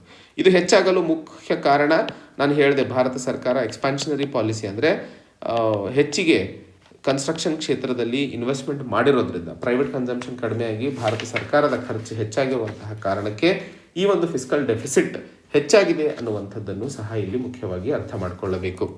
ಫೈನಾನ್ಷಿಯಲ್ ಸೆಕ್ಟರ್ಗೆ ಸಂಬಂಧಿಸಿದಂತೆ ಮುಂದಿನ ಹಂತದಲ್ಲಿ ಮಾತಾಡಿದಾಗ ಮಾರ್ಕೆಟ್ಸು ಒಂದಿಷ್ಟು ಕಡಿಮೆ ಬೆಳವಣಿಗೆಯನ್ನೇ ಕಂಡಿದ್ವು. ಆದರೆ ಕೋವಿಡ್-19 ಮತ್ತೆ ಹಿಂತಿರುಗಿ ನಡೆದಂತಹ ಸಂದರ್ಭದಲ್ಲಿ ನಾವು ಕೋವಿಡ್-19 ಹಿಂದೆ ಇಟ್ಟಂತಹ ಕಾರಣಕ್ಕೆ ಫೈನಾನ್ಷಿಯಲ್ ಸೆಕ್ಟರು ಸಹ ಮತ್ತೆ ಮರುಕಳಿಸಲು ಸಾಧ್ಯವಾಯಿತು. ಬ್ಯಾಂಕಿಂಗ್ ಕ್ಷೇತ್ರದಲ್ಲೂ ಸಹ NPAಗಳು ಕಡಿಮೆ ಆದಂತಹ ಕಾರಣಕ್ಕೆ ಬ್ಯಾಂಕಿಂಗ್ ಕ್ಷೇತ್ರದಲ್ಲೂ ಸಹ ನಾವು ಹೆಚ್ಚಿನ ಬದಲಾವಣೆ ಮತ್ತು ಏರಿಕೆಯನ್ನು ಕಾಣ್ತಾ ಇರುವಂಥದ್ದು. ಸೊ NPAಗೆ ಸಂಬಂಧಿಸಿದಂತೆ ನಾವು ಕಡಿತ ಮಾಡಿರೋದ್ರಿಂದ ಭಾರತದ ಆರ್ಥಿಕ ವ್ಯವಸ್ಥೆಯಲ್ಲಿ ಬ್ಯಾಂಕಿಂಗ್ ಕ್ಷೇತ್ರ ಗಟ್ಟಿಗೊಳ್ಳಲು ಸಾಧ್ಯವಾಗಿದೆ ಅನ್ನುವಂಥದ್ದು. ಇಲ್ಲಿ ಎರಡು ಮುಖ್ಯವಾದ ಪದಗಳ ಬಗ್ಗೆ ಅರ್ಥೈಸ್ಕೊಳ್ಳಬೇಕು. ಒಂದು, ಕ್ಯಾಪಿಟಲ್ ಅಡಿಕ್ವಸಿ ರೇಷಿಯೋ ಅಂದರೆ ಏನು, ಹಾಗೂ capital to risk weighted asset ratio ಅಂದರೆ ಏನು. ಇವು ನಮಗೆ ಎಕ್ಸಾಮಿನೇಷನ್ಗೆ ಬಹಳ ಇಂಪಾರ್ಟೆಂಟ್ ಆಗಿರುವಂಥದ್ದು. ಬ್ಯಾಂಕಿಂಗ್ ಕ್ಷೇತ್ರದಲ್ಲಿ ಮುಖ್ಯವಾಗಿ ನಾನು ಹೇಳಿದ ಹಾಗೆ NPA, ಗ್ರಾಸ್ NPA ಮತ್ತು ನೆಟ್ NPA ಎರಡೂ ಕಡಿಮೆ ಆಗಿರುವಂತಹ ಕಾರಣಕ್ಕೆ ನಾವು ಒಂದಿಷ್ಟು ಆರ್ಥಿಕ ವ್ಯವಸ್ಥೆಯನ್ನು ಬ್ಯಾಂಕಿಂಗ್ ಕ್ಷೇತ್ರದಲ್ಲಿ ಗಟ್ಟಿಪಡಿಸಲು ಸಾಧ್ಯವಾಗಿದೆ ಅನ್ನುವಂಥದ್ದು. ಸೊ ಮೊದಲನೇ ಹಂತದಲ್ಲಿ ಕ್ಯಾಪಿಟಲ್ ಅಡಿಕ್ವಸಿ ರೇಷಿಯೋ. ಕ್ಯಾಪಿಟಲ್ ಅಡಿಕ್ವಸಿ ಅಂತಂದರೆ ನನಗೆ ಹೆಚ್ಚು ಇರುವಂತಹ ಒಂದು ಲಾಭ ಅಥವಾ ಹಣ ಅಂತ ಹೇಳ್ತೀವಿ. ಅದೇ ಕಡಿಮೆ ಅನ್ನುವಂಥದ್ದನ್ನು ರಿಡಕ್ಷನ್ ಅಥವಾ ಡೆಫಿಸಿಟ್ ಅಂತ ಹೇಳ್ತೀವಿ ಅನ್ನುವಂಥದ್ದನ್ನು ಚರ್ಚೆ ಮಾಡಿದ್ವಿ. ಕ್ಯಾಪಿಟಲ್ ಅಡಿಕ್ವಸಿ ರೇಷಿಯೋ ಅಂತಂದರೆ ಇದು ಮುಖ್ಯವಾಗಿ ಬ್ಯಾಂಕ್ನ ಹತ್ತಿರ ಇರುವಂತಹ ಹಣ ಅಥವಾ ಎಕ್ಸೆಸ್ ಹಣ ಆದಂತಹ ಲಾಸಸ್ಗಳನ್ನು ಫುಲ್ಫಿಲ್ ಮಾಡಲು ಎಷ್ಟರ ಮಟ್ಟಿಗೆ ಇದೆ ಅನ್ನುವಂಥದ್ದನ್ನು ಕ್ಯಾಪಿಟಲ್ ಅಡಿಕ್ವಸಿ ರೇಷಿಯೋ ತೋರಿಸ್ತದೆ. ಉದಾಹರಣೆಗೆ ಒಂದು ಬ್ಯಾಂಕ್ 100 ಕೋಟಿ ಹಣವನ್ನು ಸಾಲ ಕೊಟ್ಟಿದೆ ಅಂತ ಇಟ್ಕೊಳ್ಳೋಣ. ಒಂದು ವೇಳೆ ಈ 100 ಕೋಟಿ ಹಣವು NPA ಆದಂತಹ ಸಂದರ್ಭದಲ್ಲಿ ಬ್ಯಾಂಕ್ ಇದನ್ನು ತಡ್ಕೊಳ್ಳುವಂತಹ ಶಕ್ತಿಯನ್ನು ಪಡ್ಕೊಂಡಿದೆಯಾ ಅನ್ನುವಂಥದ್ದನ್ನು ಕ್ಯಾಪಿಟಲ್ ಅಡಿಕ್ವಸಿ ರೇಷಿಯೋ ಆಧಾರದ ಮೇಲೆ ಹೇಳ್ತೀವಿ ಅನ್ನುವಂಥದ್ದನ್ನು ನೆನ್ಪಿಟ್ಕೊಳ್ಳಿ. ಎರಡನೇ ಹಂತದಲ್ಲಿ capital to risk weighted asset ratio ಅಂತ ಹೇಳಿದೆ. ಈ ಒಂದು capital to risk weighted asset ratio ಮುಖ್ಯವಾಗಿ ಒಂದು ಬ್ಯಾಂಕ್ನ ಆರ್ಥಿಕವಾದಂತಹ ಶಕ್ತಿಯನ್ನು ತೋರಿಸಲು ಉಪಯೋಗಿಸುತ್ತದೆ.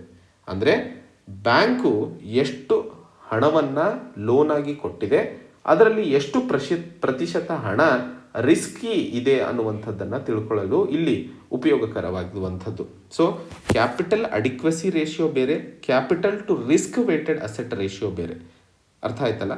ಸೊ ಎಷ್ಟು ಕ್ಯಾಪಿಟಲ್ಲು, ಎಷ್ಟು ರಿಸ್ಕ್ ಇದೆ ಬ್ಯಾಂಕ್ ಕೊಟ್ಟಿರುವಂತಹ ಸಾಲದಲ್ಲಿ ಅನ್ನುವಂಥದ್ದನ್ನು capital to risk asset ratio ತೋರಿಸ್ತದೆ. Capital to risk weighted asset ratio ಹಾಗೂ ಕ್ಯಾಪಿಟಲ್ ಅಡಿಕ್ವಸಿ ರೇಷಿಯೋ ಇವೆರಡು ಮುಖ್ಯವಾಗಿ ಬ್ಯಾಂಕಿಂಗ್ನ ಆರ್ಥಿಕವಾದಂತಹ ಹೆಲ್ತನ್ನು ತಿಳ್ಕೊಳ್ಳಲು ಬಹುಮುಖ್ಯಕರವಾಗಿರುವಂಥದ್ದು.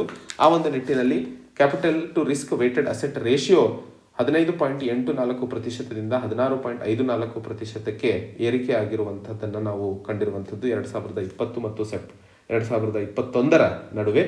ಆ ಒಂದು ನಿಟ್ಟಿನಲ್ಲಿ capital to risk weighted asset ratio ಹೆಚ್ಚಾದಂತಹ ಕಾರಣಕ್ಕೆ ಬ್ಯಾಂಕಿಂಗ್ ಕ್ಷೇತ್ರದಲ್ಲಿ ಒಂದಿಷ್ಟು ಆಲೋಚನೆ ಹಾಗೂ ಇಂಪ್ರೂವ್ಮೆಂಟ್ಸನ್ನು ತರುವಂಥದ್ದು ಅವಶ್ಯಕತೆ ಇದೆ ಅನ್ನುವಂಥದ್ದನ್ನು ಹೇಳ್ತಾ ಇರುವಂಥದ್ದು.